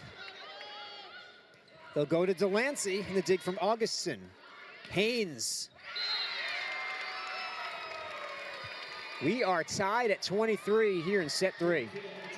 I like Citadel team on this side is just losing the energy, losing the motivation. I think that Martin, that key player, definitely knocked the Citadel off their pivot. So now in this last couple points of the set, they have to figure out how they're going to get back on track if they want to win this set and close out the game. No credit Furman with coming back. They trailed 2-0. They trailed by a big margin in this 3rd set. They've tied it up. And I think you're right, McKay. A little deflated after Martin came off a scary moment here inside McAlister Field as it got quiet. It's not the first time we've seen an injury happen in this building. You've been on the court when teammates have gotten hurt. What's the reaction have to be after you see one of your teammates go down? Well, honestly, as expected, it should be, hey, we're going to go out and win this game for this teammate because they just sacrificed themselves and they had an injury. But sometimes it's not as easy as that. I mean, you want to do good and you want to go out and dominate the set, but because that player was so important to your offense, to your defense, to the chemistry of the team that's currently on the floor, it's a little bit trickier than just saying, hey, we're going to go out and win. They had to figure out, okay, who's going to be the key player when Allie Ruffin's not able to take a swing or Belle Hogan's not able to put the ball down, or maybe the middles are out of system. Who's going to be that next player to fill in and take those smart shots like Martin? So here I think it's a little bit more complex for the Citadel Bulldogs. We're tied at 23 here in set 3. Bulldogs are looking for a sweep. Furman's looking to stay alive. Siegfried serves Shively. Ruffin the go-to, a roll shot. Nobody home for Furman. It's match point. Ruffin recognizing that her last point or her last attacks, they were hard hits, but Furman was keying in on that. I mean, they were setting up the block very nicely, and they were shutting it down. So good awareness by Ruffin recognizing just to take some off of it for that last swing. Elgert will serve for the match. Off the tape, Furman is alive, courtesy of McGrath. That's a tough swing. You have two players forced to move, to react, and that's where the Citadel got a little rocky and just hesitated. Tied at 24. Abraham is back in to serve and set. 4-year player for Furman. Second on the team in assists each of the last 3 seasons. Ruffin. Siegfried steps up to play that. McGrath is dug out by Elgert. Ruffin took something off. Parker with the tip. Hogan's there. Back and forth we go. Haynes, the dig from Shively. Ruffin off the hands of the block. Abraham will push it out to Haynes. The dig from Elgert. It's back over and put away by McGrath. And it's set point for Furman. This is a good fight from both teams, but Furman is absolutely dominating. I mean, they recognize that Citadel has lost a key player, and there is some confusion on the court, and they're completely maximizing. I mean, they're aggressive on all their attacks, middles, they're active at the net. And this is what's going to have the Citadel a little rocky this last set. Almost an ace. Shively got there. Haynes with a tip. Played by Dowling. Ruffin. It's sent back. Another opportunity for Alley. Blocked again. A third try. And that time Ruffin delivers. Tied at 25 here inside McAlister Fieldhouse. And Allie Ruffin taking some big swings here. I mean, most of her attacks, most of Citadel's attacks has come from Allie Ruffin, which can be completely tiring when you have that two-hitter offense and you're out of system, your middle can't put a swing up. So way to Allie just to be able to still be a threat and recognize middle's late or the right side didn't put the right block and still maximizing and seeing that window and putting the ball down. 14 kills for Ruffin. This is Haynes. She's denied. Cardenas, it's sent back. Ruffin. And the dig is into the net. It's match point for the Citadel. And Allie Ruffin, I think she kind of scared that right blocker when she went up for that attack, but that's what you need. I mean, Allie Ruffin is the type of player to fear, to be scared of. So hopefully this is going to be what the Citadel Bulldogs need to get them over this hump and close out this set. Bell Hogan. Haynes gets the return set. Hogan plays that, so Elgert will set up Ruffin.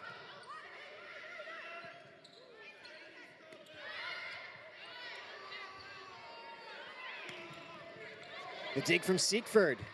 Haynes off the block and out of play. Tied at 26. And you can see both teams are fighting. I mean, both teams do not want to lose. You have seniors on the Citadel Bulldogs fighting for their last game, fighting to go to that SoCon championship, fighting to make a name for themselves. So this is an opportunity for both sides to show the team, show the rest of the Southern Conference what they're made of. Beulah, Ruffin, and Cardenas, the hitting options for Bell Hogan. Pass is coming tight. A whistle. That's going to go against the Bulldogs. I think they called a last-minute Bell Hogan because she's a back row player. Her jumping up or her trying to put her hands up for the block. I think they called her as an back row player over the line of offense. But, I mean, it looks like she just put her hands up. It was a soft block, so I'm not sure what the call was. Coach Selenog certainly didn't agree, having a discussion with our down official. And it's set point for Furman, 27-26. Lauren Haynes back to serve.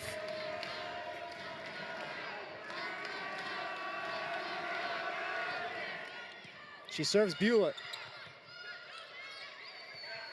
Beulah sends it over. Augustson. Elgert with the dig. Beulah from the right side. Haynes goes over with it. Allie Ruffin ties it at 27. And Allie, she is dominating. I mean, this is going to be the key player that we're looking at here in this third set. I mean, she's going to be the player that we know is going to close out the set. But is it too much on her? Is it too much responsibility to expect her to close out the set? That's where we need Kathleen Buell, Sam Barnes, and Maddie Cardenas to step up and put that ball away. 16 kills for Ruffin. She's behind the service line. Serves Haynes. Augustson. Set point once again for Furman. And some confusion there between Allie Ruffin and Jalen Elgert. I mean, they're both trying, they're both putting relentless effort in, but it's just they're missing that key piece that I believe Martin provided for the team. McGrath back to serve for the Paladins. Sam Barnes is checked in for the Citadel.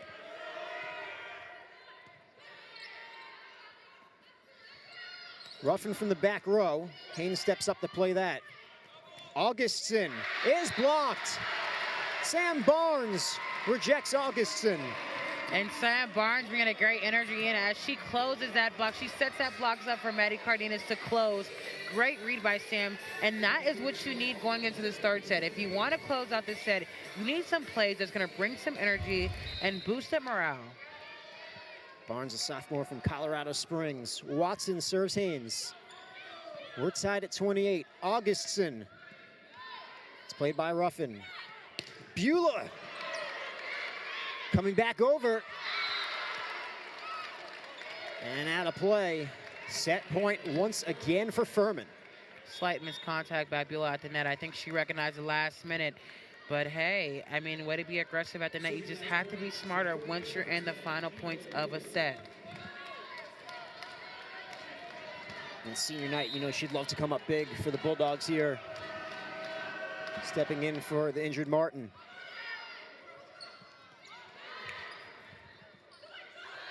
Oh, miscommunication for the Citadel. And Furman will take set number 3, 30-28. Well, credit the Paladins for coming back and taking the set. We have a good one here from inside McAlister Fieldhouse. We'll take a break and we'll be back with set number 4 right after this.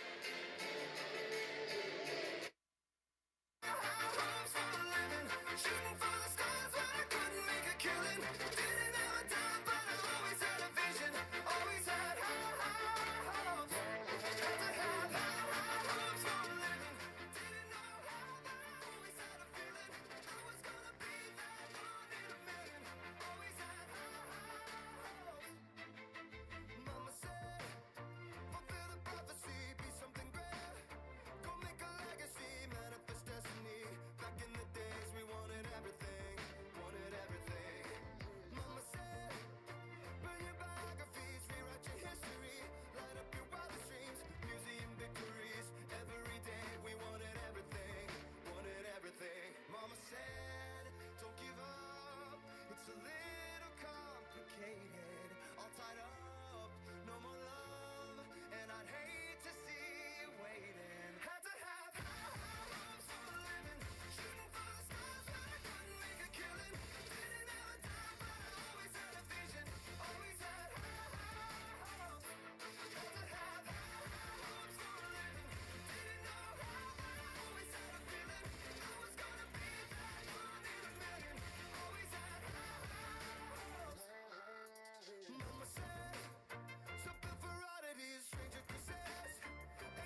Well, the Bulldogs are hoping that history does not repeat itself, because if you remember the matchup between these two on October 13th, Furman took the first 2 sets against the Citadel. The Citadel came back to take set number 3, 29-27, and then they took the match in 5. This time, the Citadel got out to a 2-set-to-none lead. Furman came back to take set 3, 30-28. The Bulldogs would like to take it now in 4, but Furman will get the first point of the 4th set. And I think from that 3rd set, Furman recognizing that the Citadel is missing a key player in their offense and their defense, and they're completely maximizing off that. And they are showing that, hey, you're missing your player, but we're still going to show up like this is our last game. And Furman has used much of their roster in this match, as Coach Young was searching for a combination that would work. They may have found one. McGrath serves Elgert, sent over by Hogan. That attack is wide, so the Bulldogs are on the board here in the 4th set.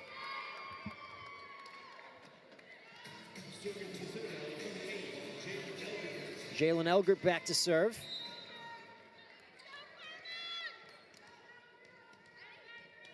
Jalen out of Liberty High School in Arizona. And the block for the Bulldogs as they reject Chandler Parker.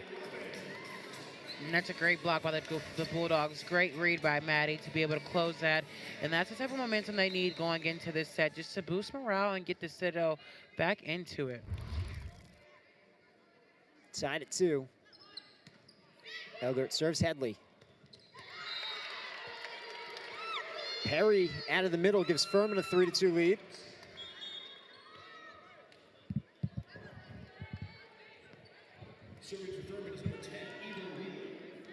So Wheeler's in to serve. She's a setter. They also have Abraham up front. Abraham sets up Perry, but she's dug out by Elgert. Free ball opportunity now for the Paladins. Headley. She's dug out by Shively. Another free ball opportunity for Furman. The pass is tight. And the Bulldogs will get the point, tied at 3. And Furman is relentless with their defense. I mean, you have the libero all over the place. She is not letting balls drop. And it's nice to see. I mean, again, you see a little bit of what Furman is known for, that heart, and they are not going down without a fight. Two aces tonight for Belle Hogan.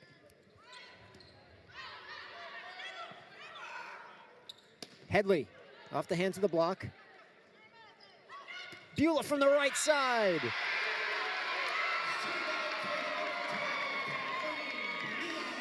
And that's a great swing by Beulah, Kathleen Beulah. I mean, we've seen most of her reps this season come from the right side. And this is showing us, this last play just showed us why she belongs on the right side and why she is a weapon on that side.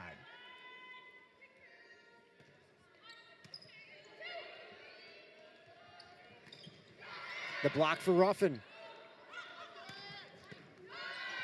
Elgert's dig is over and put away by Furman. That was Perry. And one thing you can't give credit to for this Furman team is just the fact of how, you know, reactive they are to those overpass and on that net. I mean, the Furman team is ready. If there's an overpass, they are going to get up and put it back down. Perry was in position to do just that. Augustson back to serve. Cardenas with the response for the Bulldogs. Great swing by Cardenas. I think we've seen in this game, the middles have quieted down a little bit for the Citadel, and that's what has put so much pressure on these pins, both on the right side and the outside for the Citadel. Now that we see a little bit of these middles coming back alive, I think it's definitely going to have Furman now on their toes. 7th kill for Maddie Cardenas. Ruffin leads the way for the Bulldogs with 17. She's behind the line.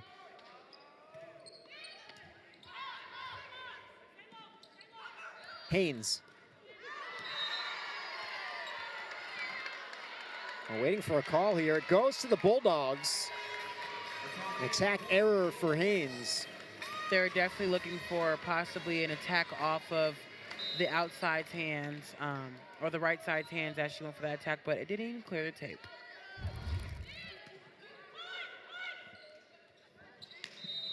A whistle. We're going to have a double called on Furman.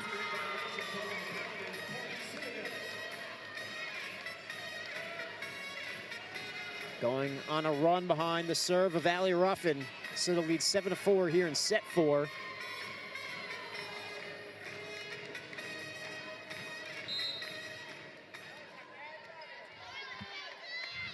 SoCon Offensive Player of the Month for September and October. Serve Siegfried. Ruffin digs out Haynes. Sails off the left side. Augustin from the back row. Elgert in position. Cardenas, a rare hitting error for Maddie. Maddie Cardenas looking for that same shot she just went for. Going across body, going for that back right corner where the setter's at. But if the ball is not there, that's where you have to recognize you have to do something else with it. And Cardenas coming to this weekend second in the SoCon in hitting percentage. They'll go to Sales. She's blocked. Hogan sends it over. Siegfried was alert. That's McGrath winning the point for Furman. Paladins are within 1.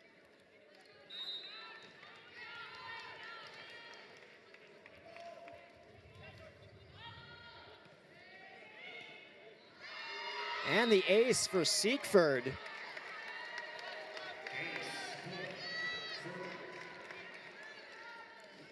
Freshman libero who had 25 digs in the first matchup this season against the Citadel.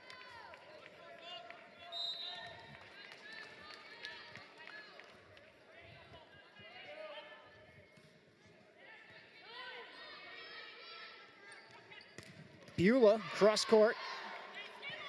Dig from Wheeler. Haynes roll shot. Sales plays that. Beulah has to send it over.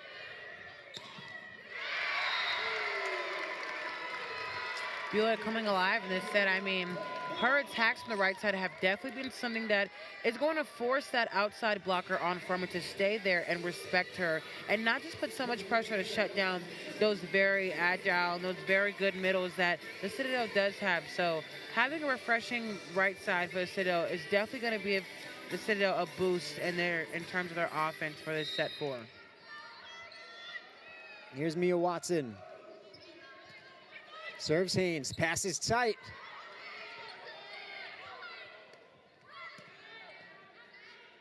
Hogan will push it out to Sales off the hands of the block. Haynes, a powerful swing.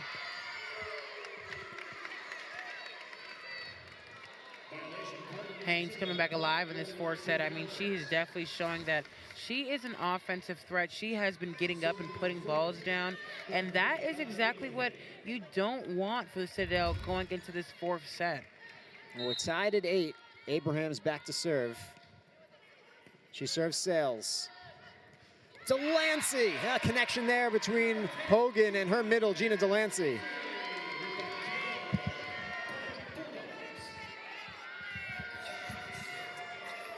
Gina was a featured hitter early in this one.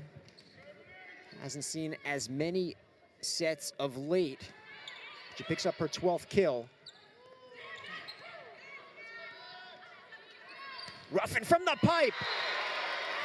And the play looks so chaotic. I mean, you have Beulah taking that last minute pass, and Bill Hogan trying to make a set of it, and Allie Ruffin just coming up with the wind up and just an unexpected attack caught everyone off guard in the gym. 18 kills for Allie Ruffin. Sent over by Augustin. This is Sales, but it's long. Sales going for that aggressive shot. Again, Sales, all of her hits, she goes in with the mentality of, I'm going to either get this kill or I'm going to get this kill. And we've seen that a little bit with that last swing as she went a little bit too hard on that off-speed ball and it forced the ball out of bounds. So I'm going to get this kill or I'm going to get this kill. It's the best mindset to have. I know, right? Here's Haynes. Ruffin, tip from the back row. Headley off the block and out of play. Now in this fourth set, you have both of these teams going point for point. You don't really know who's going to rise up towards the end of the set. You don't know who's going to win this set, which makes it so much more exciting to watch. Delancey behind the setter. She's denied. Parker. It's played by Hogan, so Elgert will set up Ruffin. Seaford steps in to play that. Can the Bulldogs keep it alive? Yes. An opportunity now for the Paladins. Ruffin with the dig.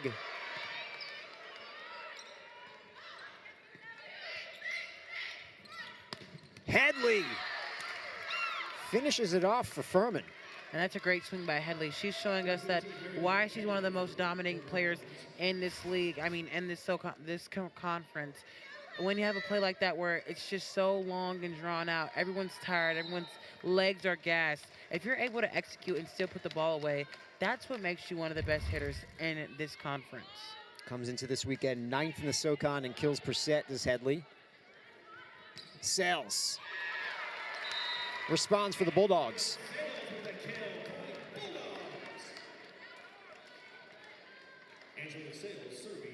Tied at 11.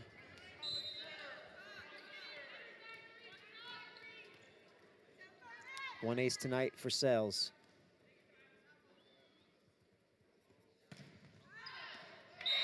And she finds the back line. And that's a great swing by Sales. I mean, that's a good contact on that serve. And with those type of balls, you either have to react, or if you don't react fast enough, the play will be over. And that is a great swing and just good ball placement by Sales. Two aces now, looking for a third. It's in the net. She trades an ace and a service error. We're tied at 12. So here's McGrath. Serve Sales. Hogan goes over with it. A whistle, and we're gonna have a net violation called on the Paladins. And I believe that was on Mary Beth Headley. And this fourth set, we haven't seen much of Bell really being active on that front line as we're used to. And I think that's what's the missing factor in the Citadel offense. They need something to switch it up a little bit outside of the middles of offensive attacks and the outside ability to keep it in system. McGrath off the hands of the block. And check that parry. And the Bulldogs take a 2-point lead, 14-12 here in set 4.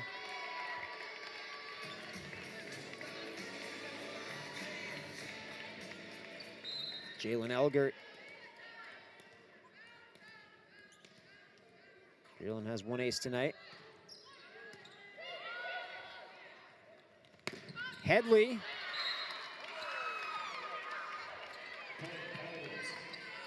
And I think Furman's middles or outsides, Headley, have just been just dominating this last set.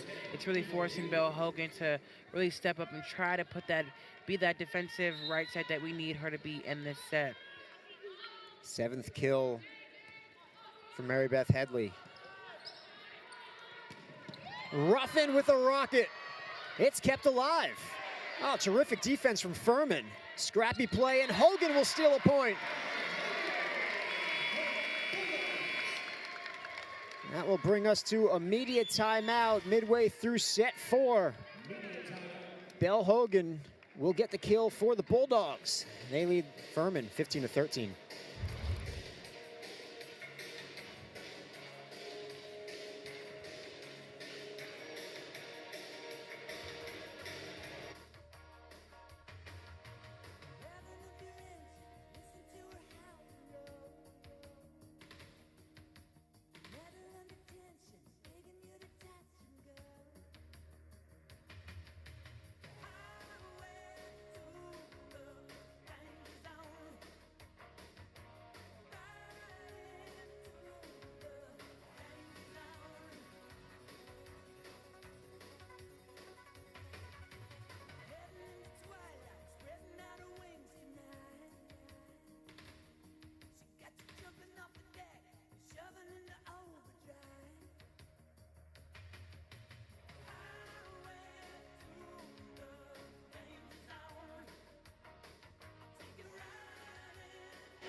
Welcome back inside McAlister Fieldhouse. The Citadel leads Furman 2-1, 25-17, 25-14. The Paladins took set 3, 30-28. Bulldogs lead 15-13 here in set number 4. There's a kill tracker. Allie Ruffin leading the way with 18 for the Citadel, and Gina Delancey out of the middle has 12. And we definitely expected Allie Ruffin to have a high kill rate this game just because of her partner Martin going out. We expected her to be able to pick up some of that load this game. So, of course, 18 kills is not a surprise to us. That's put away by Perry.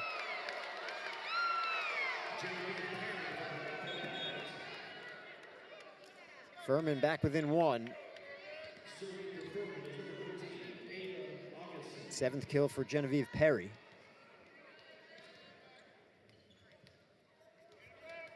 Here's Ava Augustin.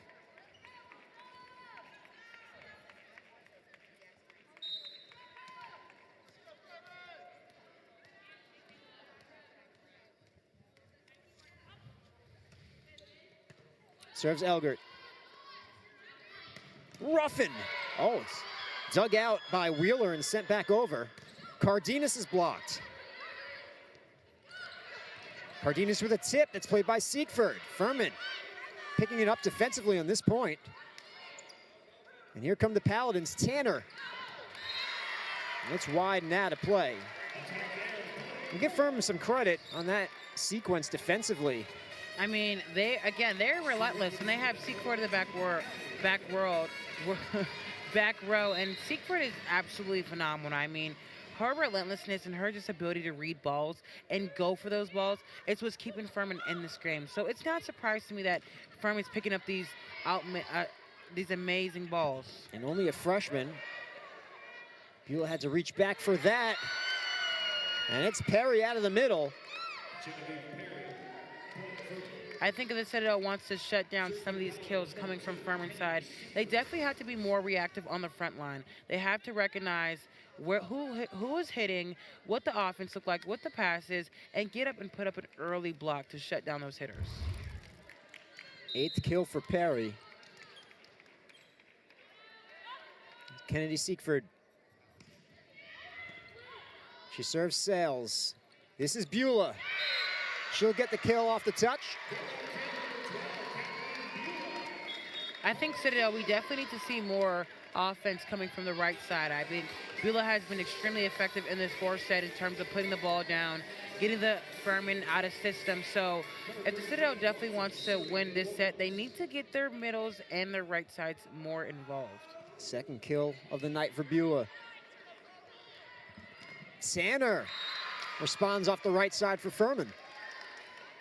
Sydney Tanner with a kill for the Paladins. Point Furman. No, Abraham checks in to serve and set. Parker will play right side now for Furman. Ella Abraham, senior from Matthews, North Carolina.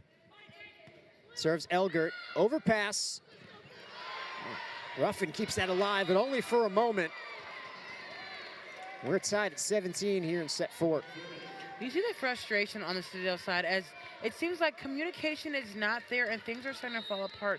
You can't allow your communication to fall apart against a team like Furman that's known for coming back and fighting. The block for Haynes, and Furman has the lead.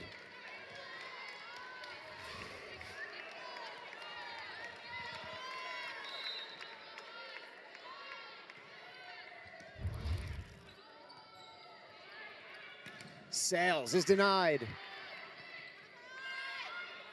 Now she tips it over the block. So Siegfried will set up Haynes. It's tight. And Haynes knocks it in. A 2-point lead for the Paladins. Timeout, Bulldogs. That's a great swing by Haynes, but in that moment when you have a tight set, as a blocker, you have to literally read the ball and go for it. You have to put your hands up, you have to be early, and just set up a solid foundation of the block. You can see Citadel did not do that early on, and Haynes had the opportunity to get up and find that hole and put the ball down. Between two defenders. It's a 2-point lead for Furman now here in set number 4.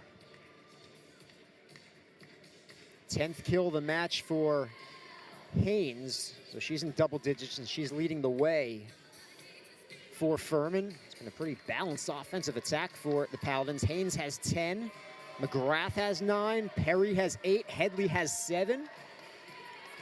Tough for the Bulldogs to find someone to key on.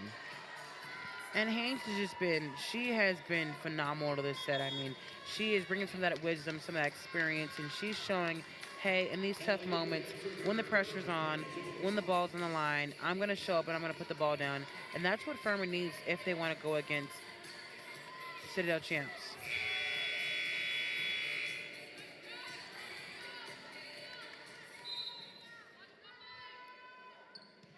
Abraham will serve Elgert. Sales goes line. Not perfect placement from Angelina Sales. And that is a shot by Sales. And that's where we see a little bit of Martin in her. Hey, you know Martin's going to take that off-speed ball and put the ball right exactly where it needs to be. And that's exactly what Sales did in that last play. Haynes gets the kill for Furman. Point, Furman. Number 21, Lauren Haynes, serving for the Paladins.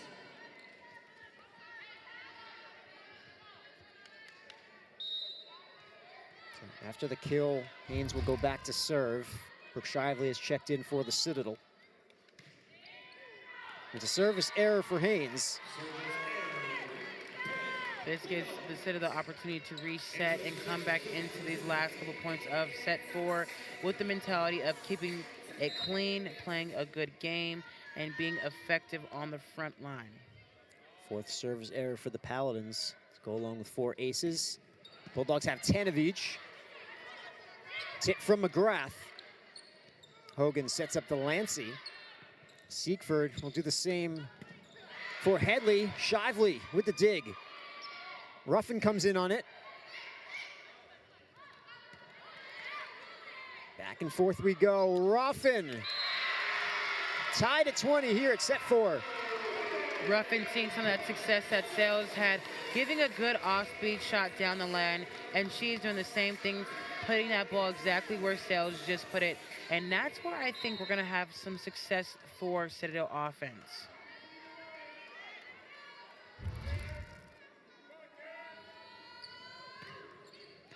A great serve from the freshman Sales. The Bulldogs take a 21-20 lead. Timeout Furman.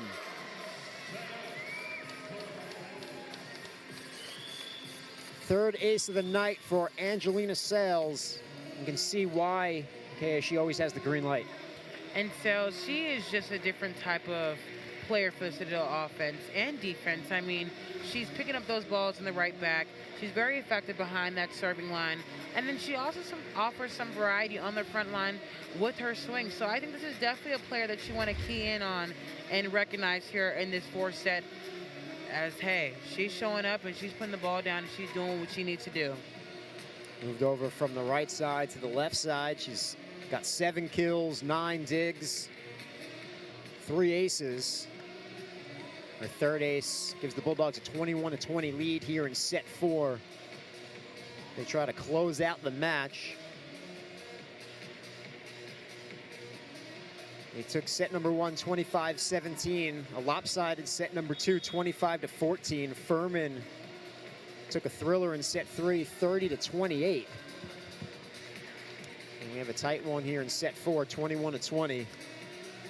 Final match of the regular season. Both teams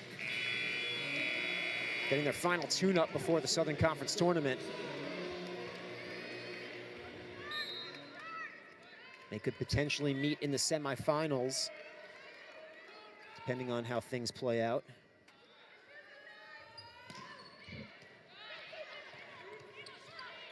Headley.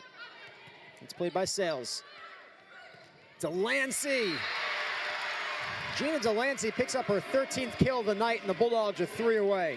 Gina Delancey coming back alive in this 4th set as she's showing, hey, Our outsides need a little bit of help here. We need to step up a little bit, and she's getting up and putting the ball down, which is exactly what the Citadel Bulldogs need. And another ace for Angelina Sales. Her 4th ace of the night. Angelina Sales, she has that tricky top spin, and that's not a player I don't think Furman wants to see on the serving line with the last couple points on the line for Furman. Now Furman will make a substitution and serve received Augustin, who replaced Headley. Bulldogs are 2 away.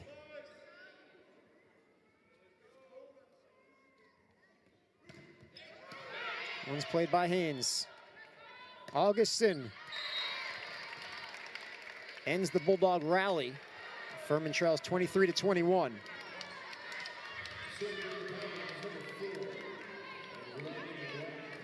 McGrath back to serve.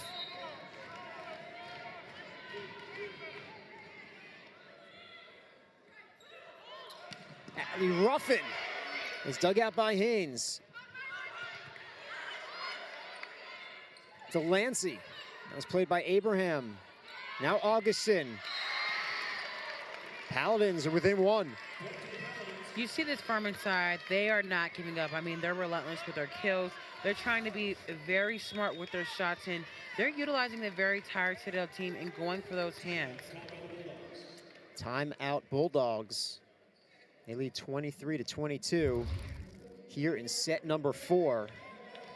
Senior night here inside McAlister Fieldhouse. A great crowd, Makaya, behind us, and the crowds have been terrific all season long getting behind this Bulldog team. Certainly captured the attention of Charleston, South Carolina. Yeah. Some along throughout the country as well. Those that follow college volleyball, what a story they've been. I agree, and I think the crowds here, they're here to witness this history that the Citadel Bulldog team is making. I mean, they're winning games, they're dominating, they're creating history, and this is a faculty, a team that wants to see their team win. They want to see their program do good. So you have cadets here, you have alumni here, you have tax here. This is the type of environment that you want for the Citadel Bulldog team. It's become a great home court environment this season for the Citadel. They certainly deserve the support. 25-2 coming into tonight.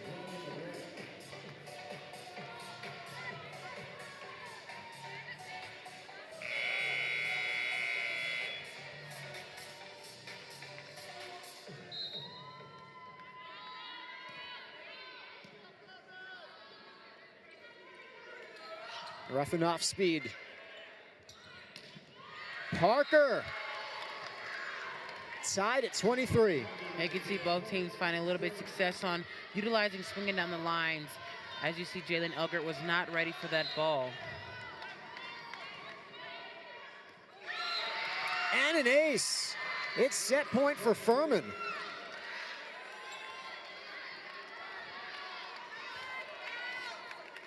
McGrath behind the line, looking to close out the set. Serves Ruffin. Delancey off the hands of the block. Augustin, a tough angle. That's played by Ruffin. Delancey with the touch. Augustin. Ruffin keeps it alive. Free ball coming for the Paladins, placed perfectly by Elgert. Parker off the arms of Sales. Coming tight. And put down by Genevieve Perry. Furman takes set number 4, 25-23. We're headed towards a 5th set, Makaya. You see a little bit of lackadaisicalness on Citadel's side. They're not moving. They don't have that urgency that Furman has, and I think that's what's going to be the big difference between both teams. And if the Citadel does not create some urgency, Furman's going to walk away with this win. And we're going to take a break. It's a do or die set 5 when we come back.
And welcome back inside McAlister Fieldhouse, tied at 2 sets apiece. The Bulldogs took the first set 25-17.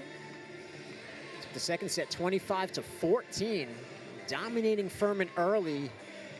And then the Paladins found something, and they took set number 3 30-28. They took set number 4 25-23. The last two sets, McKay, they've been tight, but they've gone to Furman. And that's what we were saying early on. In set 3, you definitely seen some type of momentum, something building for Furman, and that's what is kind of trickling on now. Furman is getting they're getting some morale, they're getting some confidence, they're feeling like they belong in this game, and that's what you don't want a team like Furman, who has such great heart, who puts effort in, and who's not gonna go down without a fight. That's the type of team that you don't want to start to feel themselves a little bit towards the end of this game, and that's why we're here in set 5. And remember, earlier this season, Furman led the Bulldogs 2-0. They had match points several times, couldn't close it out. The Citadel took set 3, went on to take the set in 5. Now they're trying to do the same to the Citadel in their house. And I think it's completely, hey, I mean, the ball's in both teams' courts. I mean, Furman, you have a team that really wants to win, who's been showing they want to win. But then you also have a team like the Citadel who knows how to close games. They're in a home environment. This is what they're used to. So I'm excited to see how this matchup looks like. Ready for action here in set number 5. The first server will be Lauren Haynes. Serves Elgert.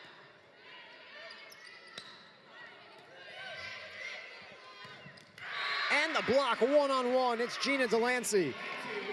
And Gina Delancey fixing a little bit of those things that we've seen last set, with just being late towards the block, the middle's not being able to time that middle hitter properly. And as you see, she got up right when she needed to and put up a solid block.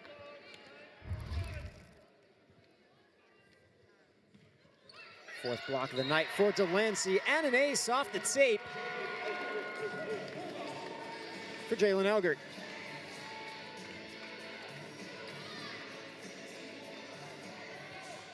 Sometimes, McKay, they just roll your way. Sometimes the tape works in your favor. Second ace of the night for Elgert. She serves her counterpart in Siegfried. Headley. We're going to have a Bulldog in the net, and it's called on Cardenas. That's a great setup by Belle Hogan. I think that was a great close by Maddie Cardenas, but being able to stay disciplined last minute and making sure you're pressing your hands over the net and not necessarily through the net.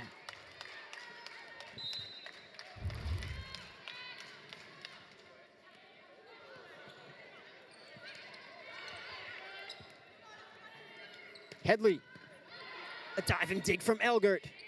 That's her 30th dig of the match, and it leads to the kill for the Bulldogs.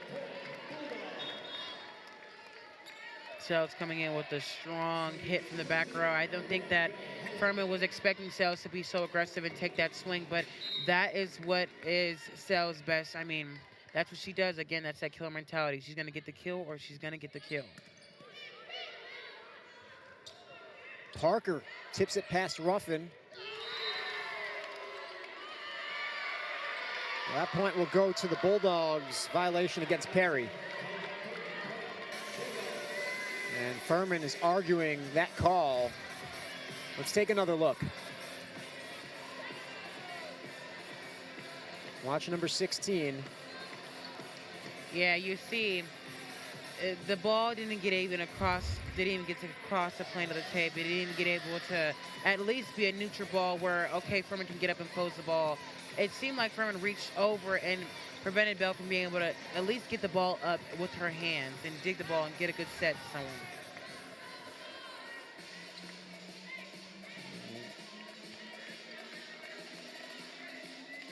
Get another look here.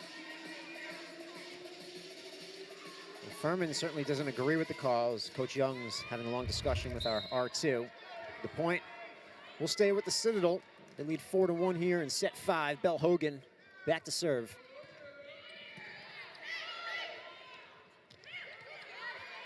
Sadie Gomez plays that. She's in for the Citadel. Ruffin off the hands of the block. A 4-point lead for the Bulldogs. Ali Ruffin coming back alive in this fourth set. She wants to win. You can see in her face she wants to win. Furman calls timeouts. We'll take a break as well. You're watching Southern Conference Volleyball on ESPN+.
welcome back. The Citadel leads Furman 5-1 here in the 5th set. Before that timeout, Allie Ruffin picked up her 20th kill of the night. She has a double-double, 20 kills and 13 digs. Belle Hogan serves Headley. She'll get the return set. And Ruffin picks up another dig.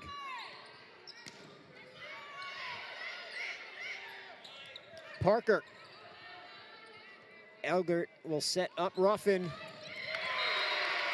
Allie Ruffin picks up the 6th point of the set for the Bulldogs. Allie Ruffin, she is not taking no for an answer. I mean, this set she has been dominating with her kills, with her attacks. She knows that Furman is weighing in on her, but that is not stopping her from taking a big swing. 21 kills now for Ruffin.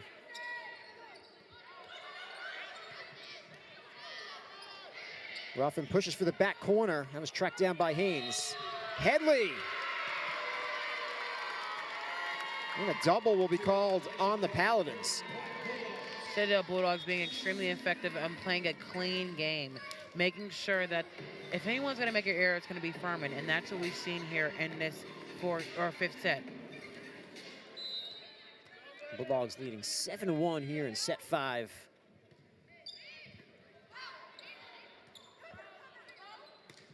Augustin, she's dug out by Elgert. Sails from the back row. Roll shot. This one will fall on Furman's side. Nothing going right for the Paladins, excuse me, here in this 5th set. We're going to switch sides. The Bulldogs lead 8-1.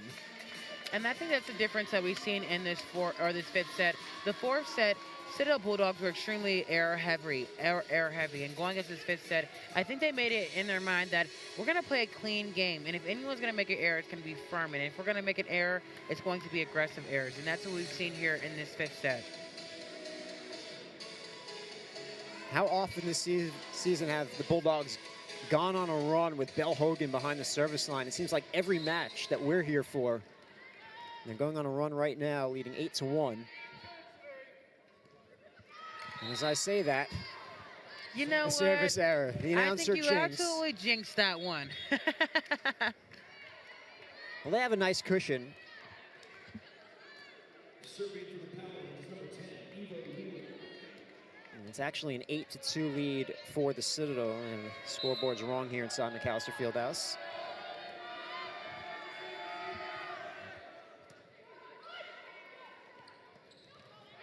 Cardenas gets one right back for the Bulldogs.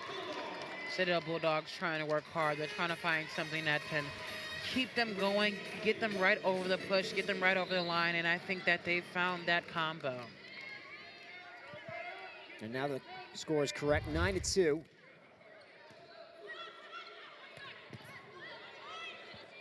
Perry sends it over. Cardenas once again fires one in. They're getting active again. I mean, Belle Hogan she is setting up her offense and setting them up nicely. And Maddie Cardenas, I mean, the front row hitters, they're executing.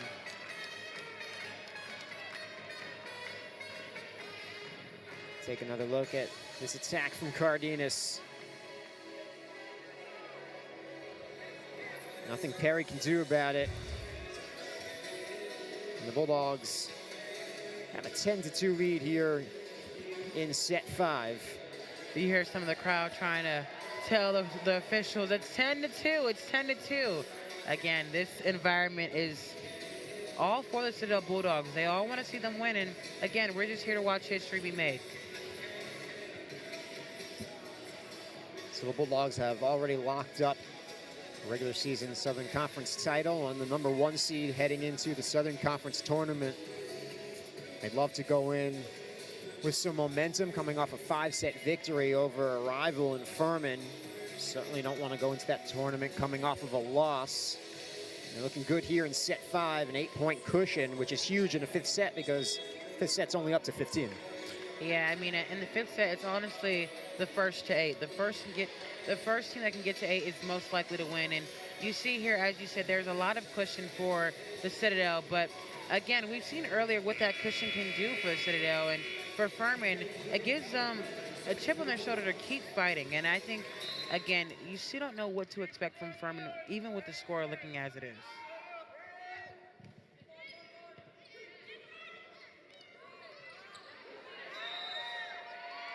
The whistle that's going to go against the Paladins.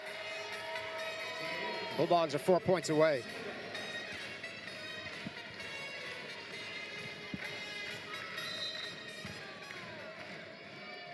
Allie Ruffin was 2 aces tonight. Bulldog leader in that category all season long. Haynes from the back row.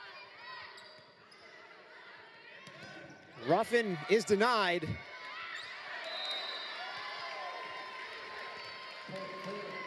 Citadel Bulldogs putting up a good fight, trying to at least get that ball over. I mean, it was a great block by Furman, but hey, they had the opportunity to get the ball over. It's just a little bit of, I don't know, a lot of reactions there.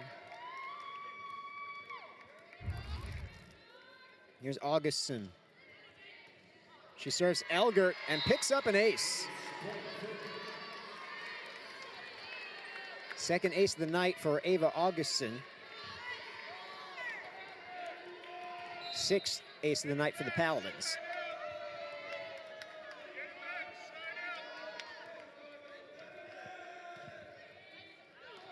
Follows it up with a service error, and the Citadel is 3 away.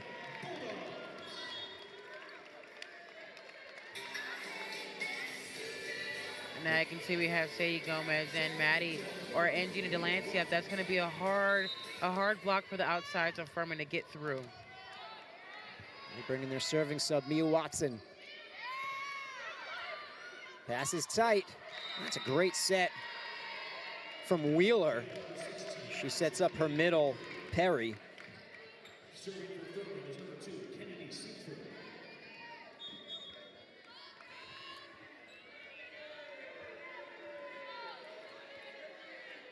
Bulldogs lead 12-5.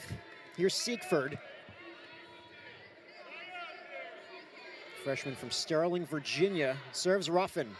Hogan has to chase this down. Seekford wins the point on her serve. Again, we're starting to see some of that hesitation that we've seen on Furman's side leak over onto the Citadel, as there's not as much communication as urgency.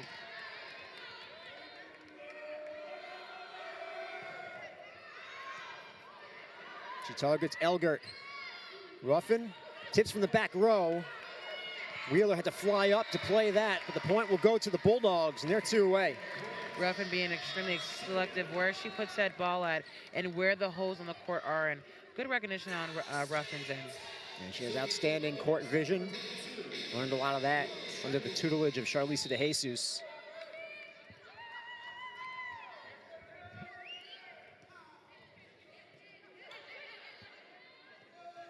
Tanner went line, but the shot was wide, and it's match point for the Citadel.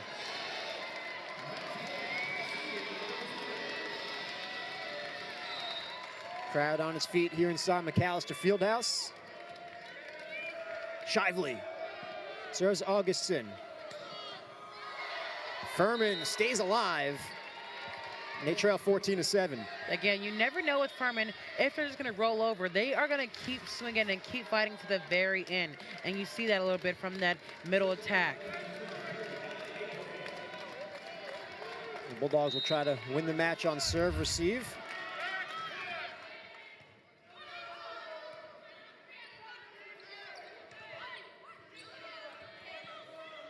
This is Haynes. Elgert with a dig. Shively sets up Ruffin. Seaford does the same for Haynes. Bulldogs lead 14-8. We do see Citadel Bulldogs do have a little cushion here, but they're taking their foot off the gas, and Furman is now ready to play. They're putting their foot on the gas, and this is where Citadel needs to close it out. Delancey. A one-handed set. Haynes. Elgert with another dig. Shively with a dig. A tremendous effort from the Bulldogs as Ruffin goes flying out of bounds. Here come the Paladins.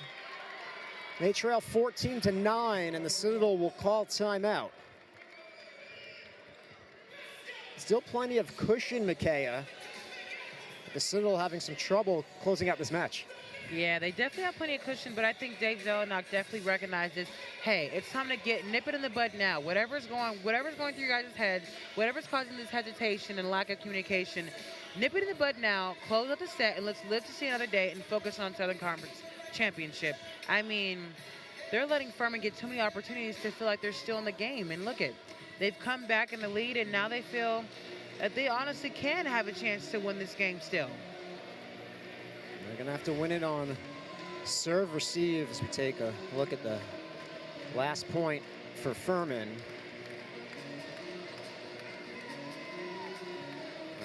Went a long way. Just out of her reach.